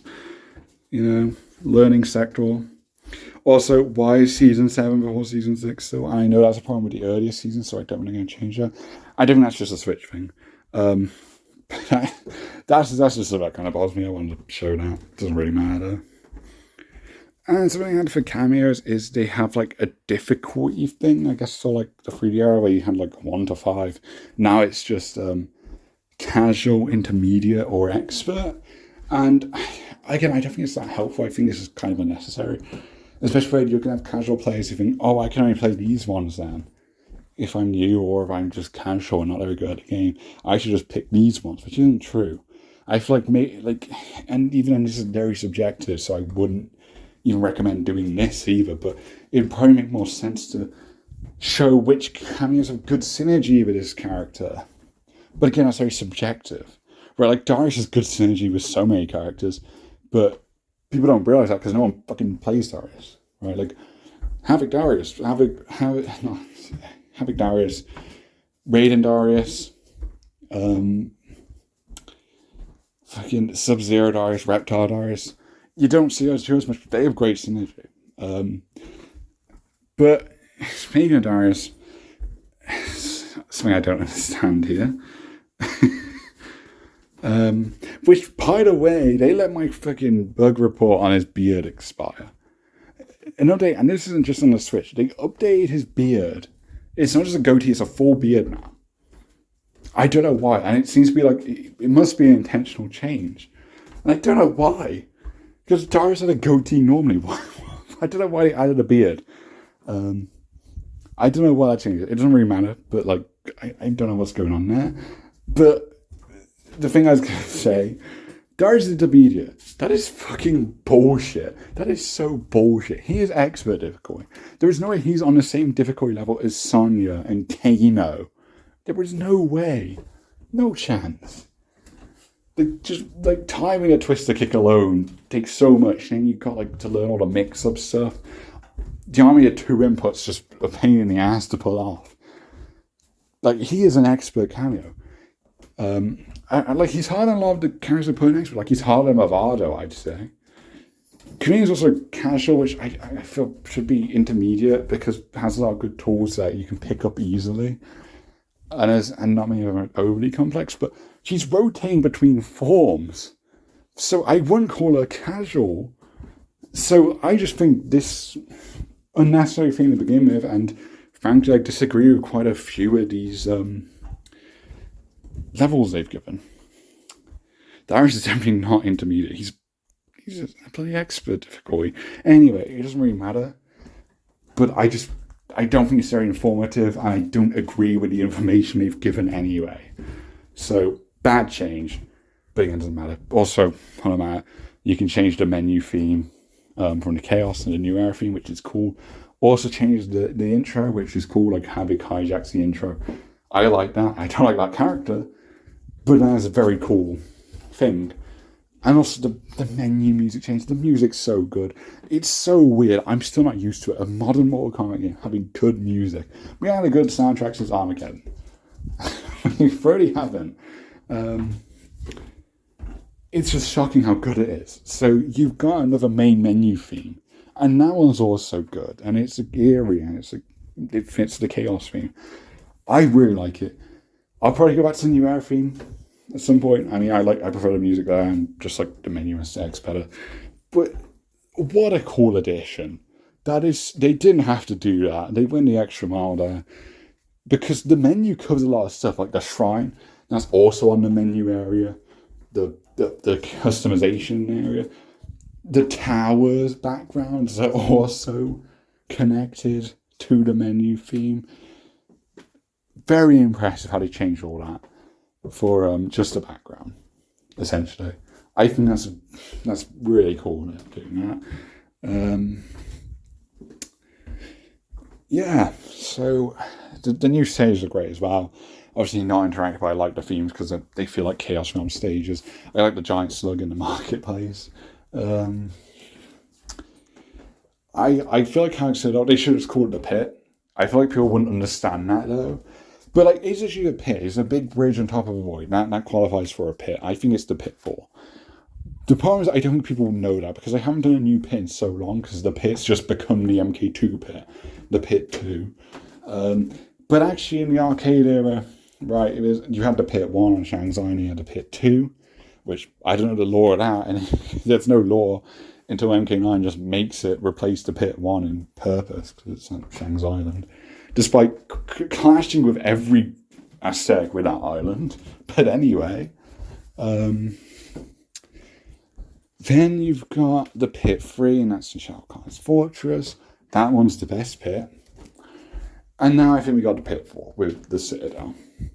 Where they call it Citadel, which I guess means fortress, I think. Right? Citadel's just a type of fortress. So it's just so weird. So you got Quan Chi's Fortress and you got Havoc's Fortress now. Which is weird. Like cool for Havoc, I guess, but it doesn't even feel like it's fortress. It's not like a building. It's like this outdoor like void space. It should just be called a pit. But again, I get why they didn't do that. I think I even said it's pit inspired, and it clearly is. I guess I didn't call it a pit because people will be mad that it doesn't like the MK2 one. Because I don't think people know there were other pits. I don't think people understood that originally the idea for the pit was for it to change each time it's added. But then Chess Combat was doing classic stages, so they chose the pit 2. And then MK9 is fucking boring and just did the pit 2 again. So there's your pit lore session. It's time to talk about the actual characters, which these are 3 classic characters I really like. They're characters I've always been a fan of, right? So I was excited for it, even though in the context of this game, they're not overly exciting picks. You've got 2 characters that they missed 2 games, so Sega Site's really in a playable format. Big deal, very big return, really. They were gone for way too long. I know it was only 2 games. But that's still too much. It doesn't make sense to have no cyborgs in those games. Like, of these 2 at least. So there's a big return, but they did make them cameos already, which I get why. As long as we get more cameos and there's more pointless repeats, I think. Unless it's Cyrus, because that's not pointless, it has a purpose. I want to get having those cameos. And also, it's just cool to do these duos. It's just sick. It's just really cool to players. I mean, obviously you can mix and match and whatnot. I even like double sector, for example, makes sense because you can say the cyborg's like a drone, right? So I really like. I think that's a lot of fun for like some cool like logical pairings there. It's very cool. And yeah, I've been playing Sector. So I'll talk a lot about Sector's gameplay. Probably my main now. That's probably my new main. If you know me, I main Sector like every time Sector's playable. Same for Frost, but Frost is less of a pan because Frost is in what? 3 games? 3 games. And then the cameo Frost I don't main actually, but she goes back, so.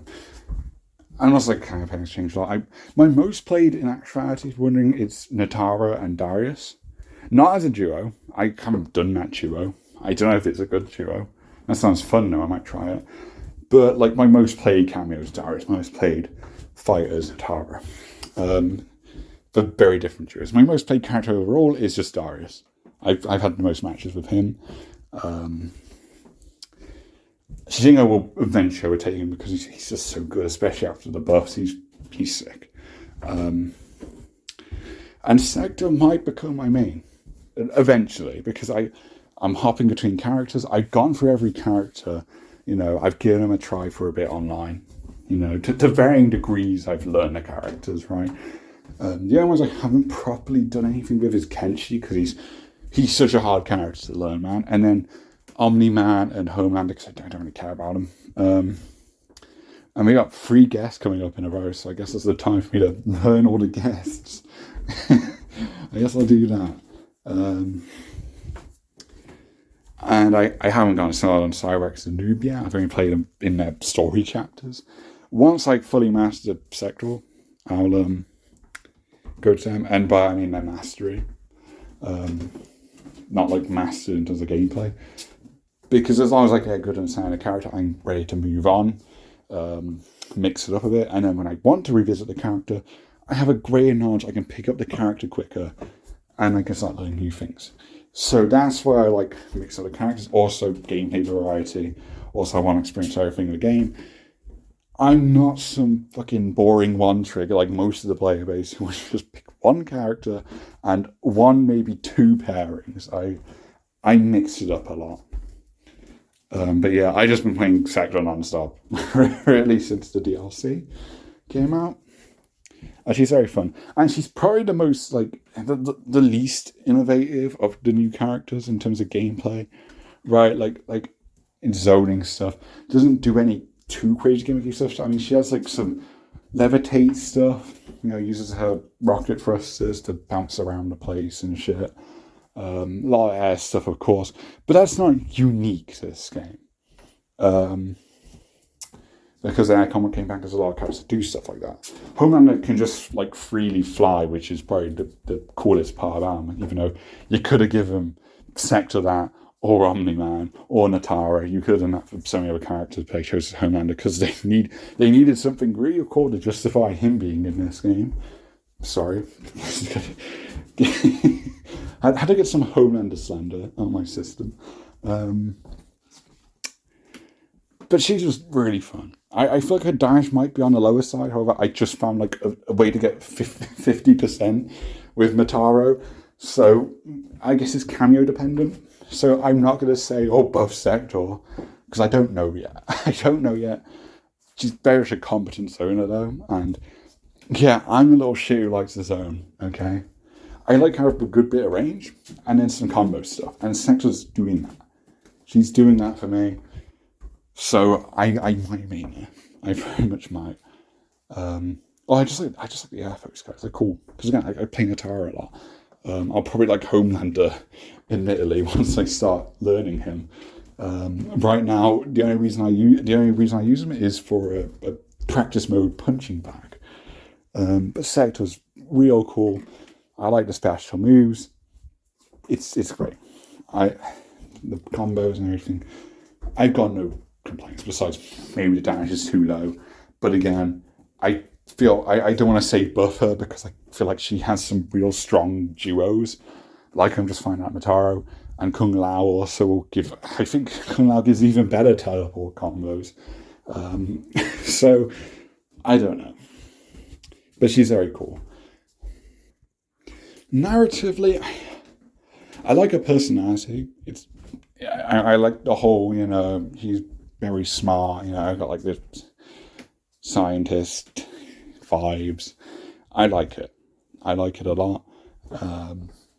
She can be fun as well. I just like the personality. I like the conversation. That's what I was mainly looking forward, not the story stuff. I was looking forward to just seeing the characterization of his characters. Introductions don't do it too well because it's like each character gets like one line each, and the dialogue often sucks. Frankly, in this game it doesn't even suck. It's just usually just quite mundane, or establishes random lore stuff. Like Madame Bo is her mother, apparently. I thought they drill that into like audience dialogue. Fortunately, they don't. I think that's incredibly dumb lore. I'm not interested in that. Also, we know the name of her dad now. The Lin Kuei Grandmaster now has an extra name. I can't remember it now. Longwei, I think. I could be wrong. It was Long something.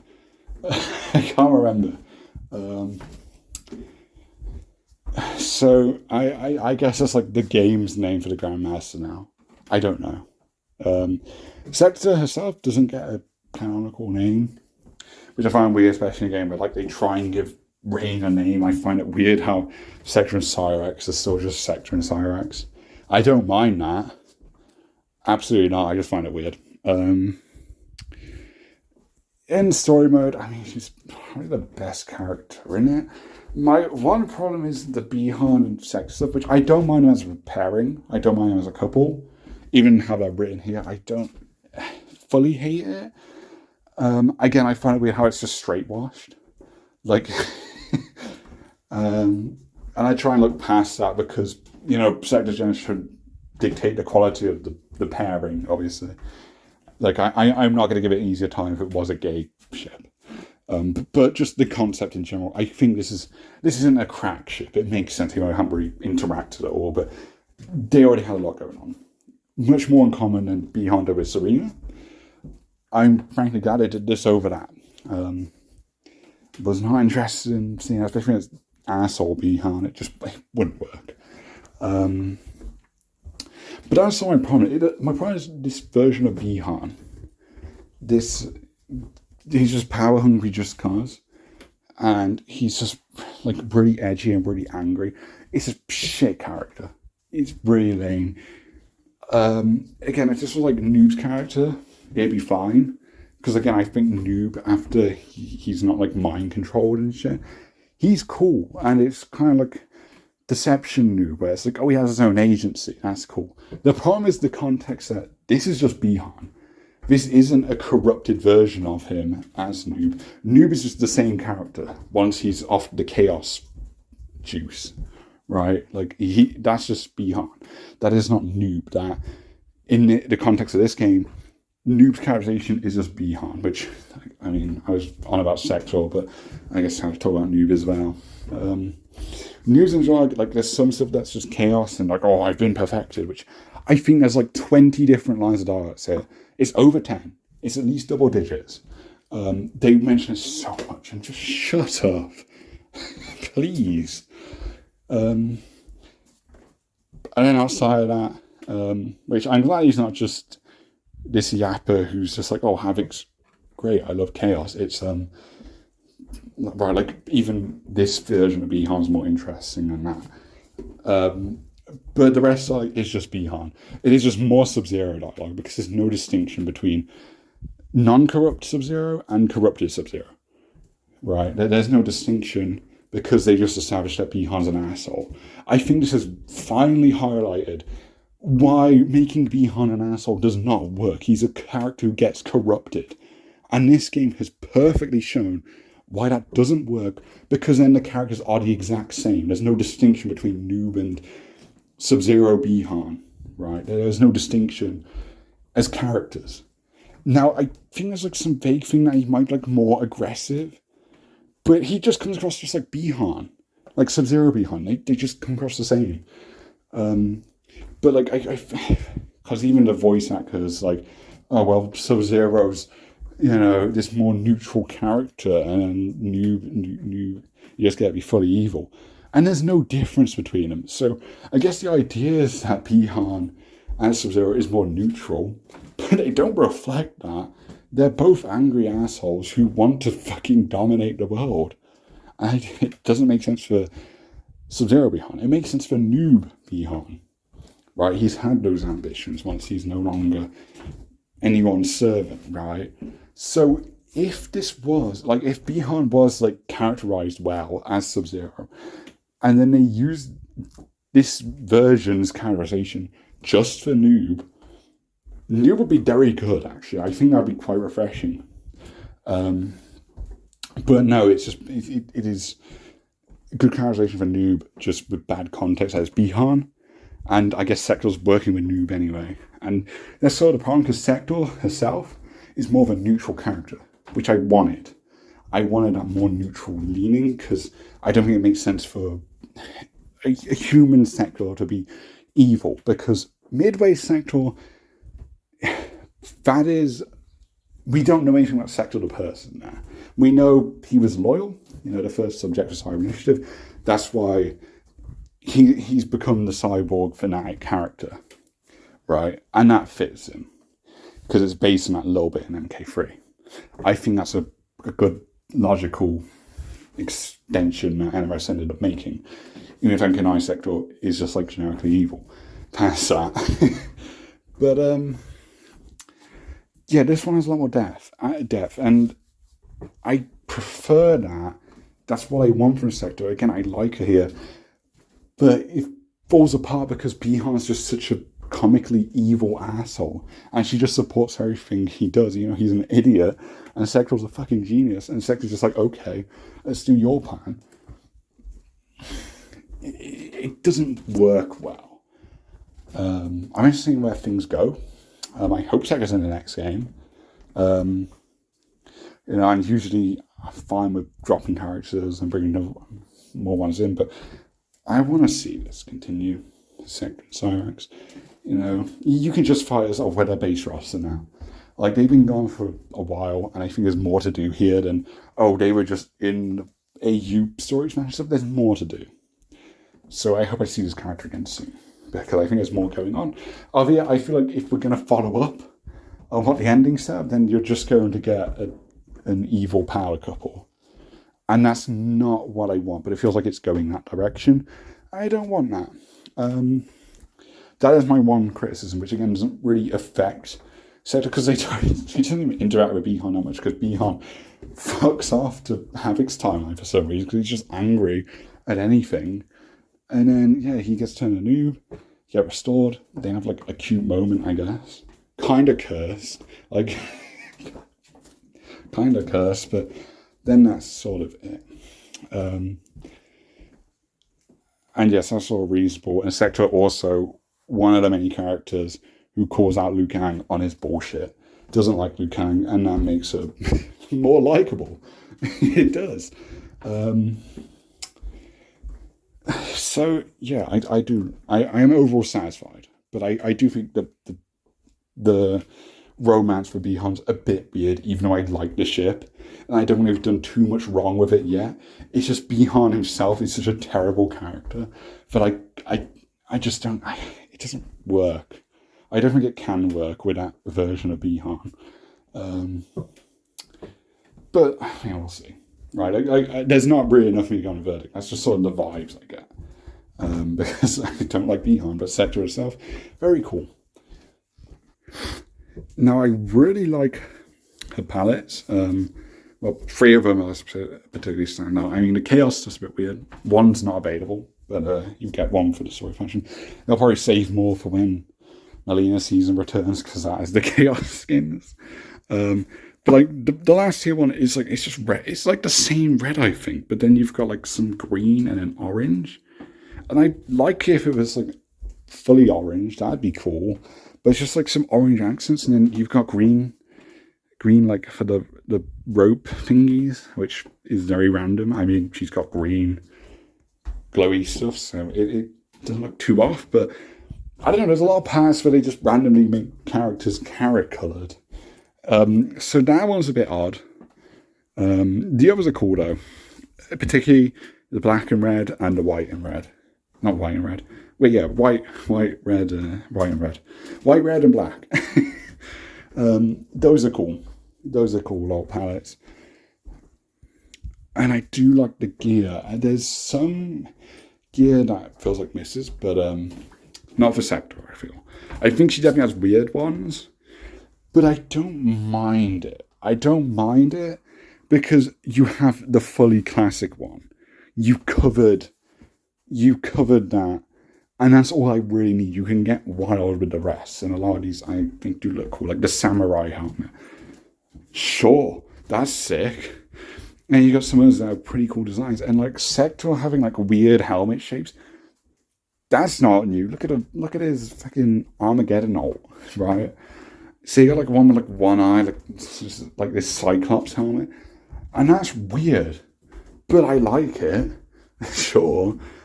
And you got one that's just like that weird face mask with like a techno eye patch or whatever. That's random, but it's unique. You get to see Sector's hair in gameplay. I also like that one. That's probably the weakest one because it looks weird. So I really dig them. I mean, I like the default gear as well. I don't like helmets. I know a lot of people don't like the green glow. I actually prefer it to the blue. I feel like the green pops more than the blue for Sector. Also, it's technically more faithful because the green teleport thing, that's what he had. In Armageddon, when it added special effects to the teleport punch, it was green. It was like green code stuff. And it's like that in MK9 as well. But then MKX it becomes blue, and Silver alongside you got the blue accent colours. Albeit I think he has blue accent colours in 9 as well. The problem is she doesn't have the teleport punch anymore. It's a different teleport thing, which is fine for gameplay purposes. Having her drop from the sky makes more sense in this style of game. And also the cameo Sector has the teleport punch, which is blue. So the cameo, based on classic Sector, has the newer colour, but this Sector is the older one, despite not having the teleport thing. I find that very silly. The glow colour does change with the palettes, though. Some of them, at least. Again, I'm looking forward to seeing the seasonal palettes, because I think we have some real cool stuff there. Especially when next season, the Spectre season returns. I would absolutely love that season's palettes on Sector. I really want to see like an orange armor with like the fire patterns and stuff. That's going to look so sick. That's going to be really cool. And I assume we'll get it, right? Because DLC MK characters get seasonal palettes after the season they were added in. So I'm also hoping cameos get stuff instead of just one getting it. I hope they will make sure to cover a lot of new palettes with these seasons returning, because obviously they've got less content to add. Which simultaneously makes me think that they might have guests added, like the rest of KP2 added separate from the seasons. You might have big content updates separate from the seasons, because the seasons are just rehashes now with some new palettes. They'll have to add new stuff for the DLC characters with the seasons returning, of course. I don't know if they'll do that for a third wave. Depends on how long you support it, but like we had confirmation from Red Bull that more cameos and more fires are coming. So I think that's Kombat free confirmation. That's Warner Bros. Just fucking drops everything, which is also possible, I guess. But I think we're getting a Kombat free. So I don't know when that comes, but I feel like we could be seeing the guests happen sooner, because the season ends in 60 days. And since they're only working on the characters, right, like some palettes and maybe some other changes, but there's less stuff than a normal season. Like there's no cameos, for example, being added currently. We might see like Ghostface before October. I'd be surprised if they're going to add him in November. That feels dumb. I kind of keep forgetting the guests are coming. It's a pretty selection, but it'll probably be cool in game. It's hard to get excited about stuff because you're getting 3 guests in a row with nothing in between. That's MK stuff. That's probably not going to be too exciting, but I'll check out the characters and whatnot. But I am pretty much waiting for Kombat 3 now, in terms of extra content, and then I'll be satisfied. I feel. But yeah, this gear is cool. customization's cool. Again, the DLC cards do good with the very limited selection they have. I don't know if they'll, like, Sector and Cyrax will get new skins, because the problem is you've got the classic helmet here, which looks fantastic. Very faithful. It's perfect. And it's been so long since we got this, right? Like, NK9 didn't have it, so that's the free era. I mean, the classic skins like this, which you can't obtain them anymore. So getting the classic helmet with a new design, that's really cool, because that really does remind me of like the 3D era designs, which look sick. Again, I realize it's costumes. My only complaint is they shouldn't be palette swaps, really. That's lazy, especially when they do have much skins. So sorry to say, having a lot of the same stuff is kind of lame, but they both look cool, so it's hard to really be bothered by it. I just wish they could have like the sleeve things. I don't think we need to see. We don't need to see exposed skin, right? Like, they should be fully coated up so you can have the image that they're like cyborgs, and they look sick. But yeah, you can tell they're not proper cyborgs. Of course, it's not helped by the fact the helmets open up. The classic one does not, though, which is a great touch. And it makes me like the opening helmets now, because you can have gear that doesn't do that. And each one seems to like open up differently anyway, because you've got different visors and stuff. So that's made me really appreciate that feature, because initially I was like, that's unnecessary. I don't need to see the face, right? I want to feel like cyborgs still in gameplay. And they do. This gear piece definitely helps. But yeah, there's some exposed skin. And yeah, it doesn't bother me too much. But it's an interesting choice. Move on to Cyrax, which again I haven't played, so I don't want to say about gameplay, but she looks incredible. Looks like a real fun moveset. A lot of creativity. I mean, even I'm subscribed to Czech, who does the best MK combos in any game. And he's been doing a bunch of Cyrax videos. You can do like 6 bombs in one combo. There is so much going on. And it's great. It's great. You've got all that combo variety without the bullshit cheese of MK9. Perfect moveset, I think. I think that's a perfect moveset. Very excited to check her out. I think there's a lot of great stuff. I'll be playing her next, and then New Blast, because, I mean, New's the least exciting one, because he was in the last game. But very, very well done moveset. A lot going on there. Also the command grab. Also does actual like ninjutsu moves, like has the chop overhead, like in Deadly Alliance, which is awesome. I think that's a first, having a combo string return in general. Like, actually no, because like some MK11 strings are like sort of brought back in a way. I know Rain had some added. But from the 3D era, definitely. From like a fighting style, she just has that string back, which awesome. I really like her. Also, I've seen her play use that white and yellow one, gives her yellow eyes and everything. That looks awesome. That white and yellow palette looks sick. That one's really cool. Again, she kind of has the same promise with Sector, where they do have one redundant palette. Like, you have that one with more black, which sure, have more of a black focus. But then you have another one that does the same thing. Obviously, it's different, but like it's the same style. I feel like you could have done some original. Also, smoke racks again, purple. So I still got some yellow, so I do quite like them. Also, I mean the blue. The blue works. I think they did some of these to pair with the cyborgs, because I know the Sector carry has like a purple and yellow palette for some reason, like the colours of the other two cyborgs. So I guess it's to pair with this Cyrax. So considering that, I don't mind even the more random ones. And again, seasonal palettes, surely. I don't know any that would particularly fit. So oh man, it'd be interesting to see them with the reptile season, like scaly armor. That'd be crazy. I'm trying to think what's green, and I don't think they really have any properly green ones. I feel like a green palette would have been a good choice. Do green and then like glowing yellow, maybe? I don't know. But yeah, these are cool. And then the gear, half the gear is the same as Sectoral, which I was going to say bothers me. Like, you got the top row, and then you got the Samurai and the classic helmet. Those are the same, and the rest are different. I mean, they both have, like, visor ones, but they're with, like, the like, I guess, spacesuit helmet, I guess. They both have ones like that, but they're different.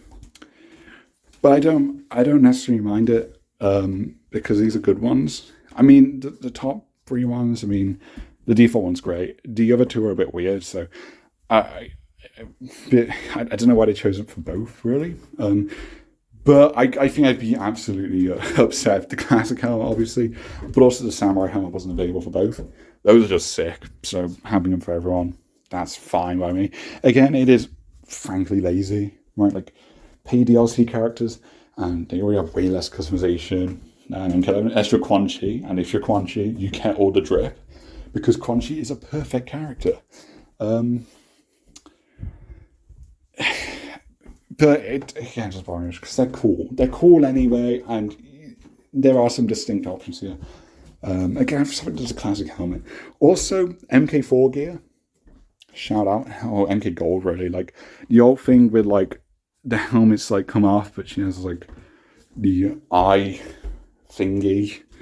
the mask was one here. That is based on the MK Gold old version, which I think is very cool. I think that's a great little one to add. I also like that one on the. I don't know, the one that just looks like an egghead thing, but I think it looks better in game because I think in game it looks a bit different. I think it has like glowing bits or something. I can't remember what it was, but it doesn't just like look like a dome. But that one is a bit weird. But like the last two, the one on the third row to the right and the bottom one, those look good. The one, you've got like more of a typical Cyrax thing. Like, that's one I'd see for more like a modern Cyrax thing to the right. I think it would be quite cool to get like MK11 designs, which that also palette spots, but I think actually has more like Cyrax's helmets, whatever, but Sector had a good helmet thing with the glowy side eyes. I don't know. I don't know if to get more classics because I don't think you can really do MK3 or midway ones. But yeah, just midway in general, 3D era and MK3. Because you have the classic helmet and it's like fully faithful here. Like, I know you have gaps on this preview thing, but like in the actual game it just wrap around. It is just the regular classic helmet. There's nothing changed really. So what do you offer as gear? I mean, I suppose you could do it. Like what I want is like Armageddon Sector and then Daylight Cyrax. Or just do Daily Alliance for both of them. Maybe do focus on Path because then you can give them both. But I'd like them to have their own distinct costumes. But it's not a big deal, I suppose. I don't give them a costume though. Whether it's new, whether it's classic. They just look very cool, and I'd love to get some more options to customize with. But yeah, again, Cyrax good. Story stuff, she's probably the best one. I don't have any complaints. Besides, I think the accent's a bit silly, right? It's a Nigerian accent, and she's Cyrax before, male Cyrax, from Botswana, and I'm very white. I'm gonna fucking give that disclaimer. I'm pretty sure they have different accents though, right? I'm pretty sure they do. I feel like they just chose Nigerian accents because that's more typical, I guess. Like, it feels like more stereotyping. It's not really malicious, but it feels exaggerated, really. But it's not even really. It's less than that. It's more just it's inaccurate, right? I don't know why they made a change making a Nigerian. Other than they don't carry out their law. Again, the Botswana thing is NRS law. It's an MK9 thing. And that was fine. Like, okay, cool. Good to know. And then you established the Zaki subclan thing in her bio, which doesn't come up much in the game, which, again, I like. I was so worried, again, like Manambo's mom. Manambo being Sector's mom, I thought, it's going to come up so much. And it's going to overshadow the character with this dumb new lore stuff. But it doesn't for these characters. I'm very thankful. it's just good to see Cyrix get to be a character again. Like obviously MK9 gets to be on for a bit, then gets cyberized. But then every time he's been sort of on the same protocols 2 times in a row, they have him commit an unnecessary sacrifice. So when he's last a character, doesn't have any story stuff in Armageddon from my recollection. I don't think so. So Deadly Alliance, which was like, he's helping people out, so he's being a hero. Awesome character. And this is the first time Cyrix has felt like an actual character since then, I feel. And that is a 22-year gap. And in the middle there's some characterization in the MK1 section of MK9.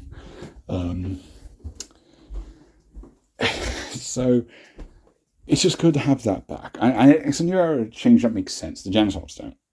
Again, I don't mind them because they don't really change anything other than being a straight wash ship, which I'd rather have a gay couple, right? Like if you did this for representation, then you could have just added more gay characters, like because there's less of them compared to women. I digress. It just doesn't make much sense to me. But what was I going to say? What was my point? Oh, right. But the change of like, oh, she's not going to get cyberized to the new era. That makes sense. And they're very on the nose about it because she does a speech to Kuai Liang about like how she's not a machine, she's a human, and humans make mistakes and whatnot.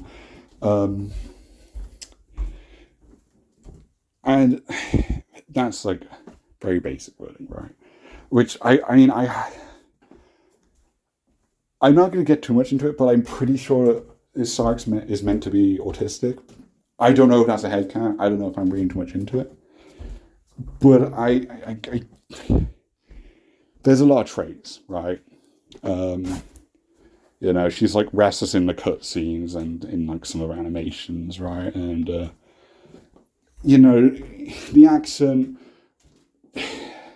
I thought this was just part of the accent, but like, she has like pauses between sentences and whatnot. And now I think it's to do with that. So I don't really criticize that thing. But I'm not sure. I think I'm reading too much into it. Because, there's no confirmation.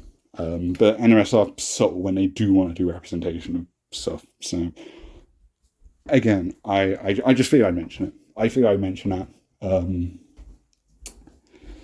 But that is just my assumption. Again, a headcanon, really.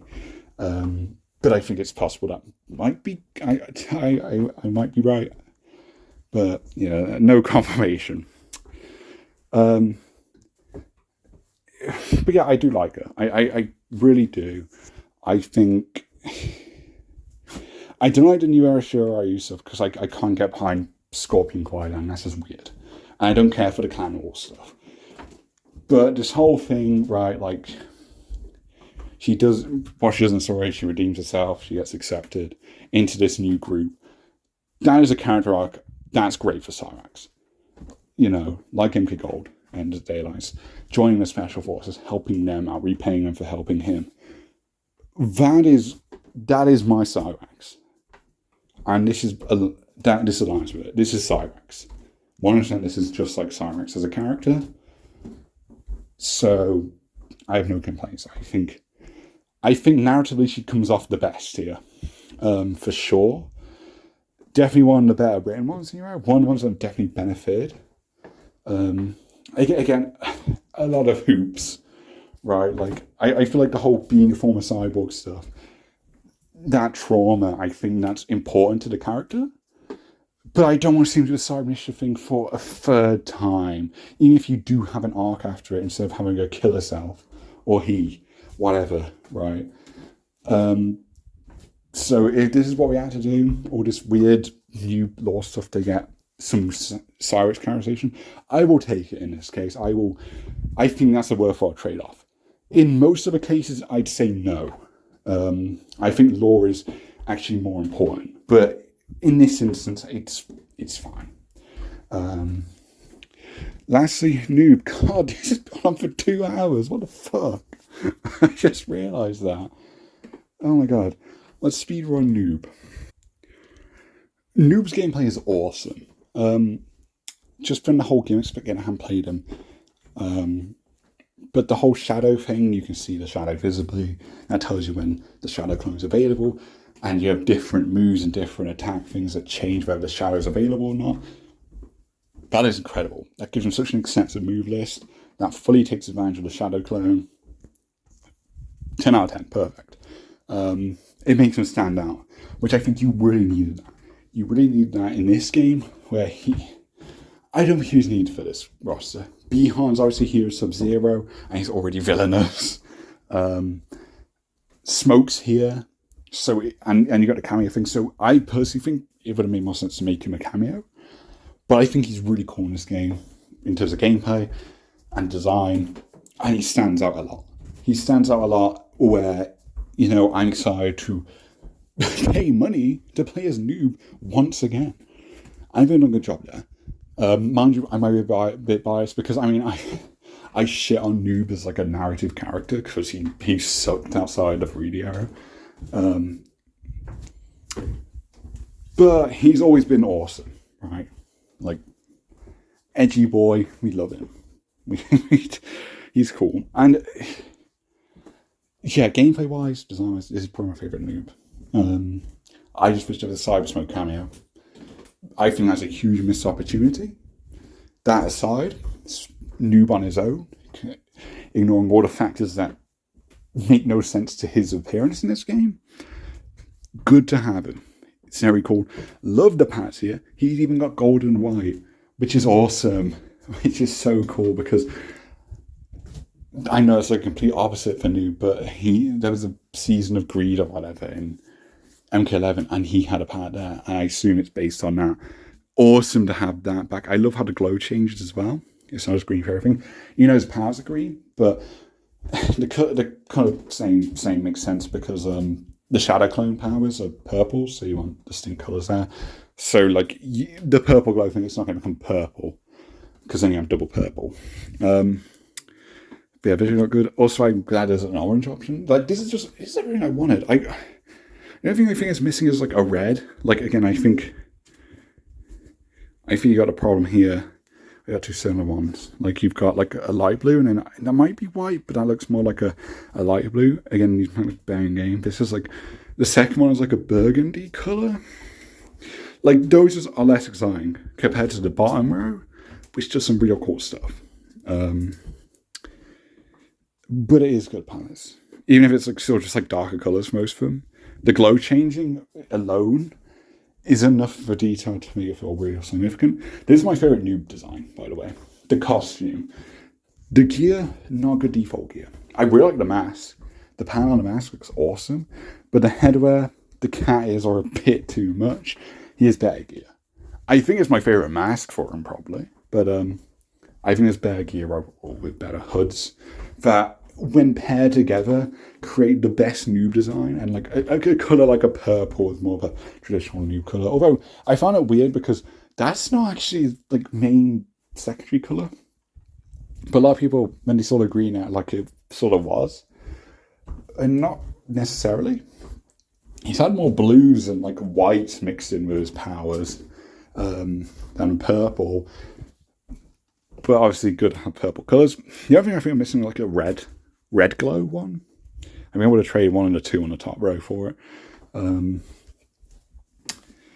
But again, as seasonal palettes felt like there's Season of Blood that'll give him a red and black palette, I assume. So there's a lot to be excited for. Gear wise, he has 12 gear pieces, which is interesting. I mean, the 11th one is going to be the classic thing, which nice to have. Also, I appreciate that King's Reign Zones get a Noob skin for free. I feel like if you get a DLC card, any DLC skins should just be free. I mean, I guess they are now because, again, replenishable Dragon Crystal Source, which is still probably the best thing from this update, really. But the one in the middle, I don't know what's going on there. It's not obtainable. It's not in his mastery. Might suggest that, unless it's an invasion and I don't know about it, but it wouldn't be because he doesn't have any invasion skins at the moment. Might be something for next season, right? Like they might be doing gear for DLC, like adding new gear for the DLC alongside seasonal palettes. That might be it. But it being unavailable at the moment, I don't really care because that gear looks like ass. The rest look alright. I think there's some weird ones, but most of them look good. Like the second one, I think that's like MK9 noob. I think that is probably the best one. Or the one that has the same HUD, but the MK11 mask also works. Also, I love me a mask that has random glowing bits for no reason. I love that type of gear. And I get some here. So it's quite possible I end up using one of them more. Even though for a regular new design, you probably want the second or the fourth gear options. But yeah, this is a good section. Also, I like the one about the hood. I think that's quite cool. Same hair as Bihan, obviously. I think that's quite a neat thing to have. So yeah, I'm quite satisfied with him. I think they did a pretty good job, again, with this limited customization options to give a lot of variety and make something that stands out. And again, I think it is the best new design. I love the costume, and there are some good, most of them are good gear options here. So that, after over 2 hours, that covers everything with Season 8, I think. I'm quite positive. Things are looking good because we got confirmation that it's not over, which was my main issue. I was quite down on the announcement because we were putting guests with these characters. We got a full pack of 6. That made me think, oh, this is the last bit of content. But it's been confirmed, no, there is more. I'm hoping 3 MK characters at least. I don't really need more guests, but they probably will. They're going to do another pack. They might do guest cameos, which I don't want. I just can't. But if I get 3 MK fighters, 5 more MK guests, not guests, 5 more MK cameos, I'll be satisfied. That's satisfying. I just want 3 more MK to have 32 MK characters. I think that's the bare minimum because then it matches MK11's amount of MK characters. And it makes up for the fact that base Ross had a couple less characters. You get that compensation because there's more DLC here. It costs money, but I'm willing to pay that because the game is so fun. It is quite insane because it's such a weird contrast because I feel like this game has ruined the lore for me, but also reignited my love for these games. Even though I liked MK11, but it had so many issues. Here, it's got issues, but so much is getting fixed anyway, and it's still got flaws. But overall, it's a really fun game. It's a really fun game, and after the final DLC, I'm hoping for a satisfying roster. It won't truly be satisfying about Kintaro, but it is what it is. I think that's everything. So thanks for watching. Very rambly, so much to cover. I've been pacing around my room doing this. My legs are tired. I guess this counts as exercise. Getting my steps in. And I think that's it.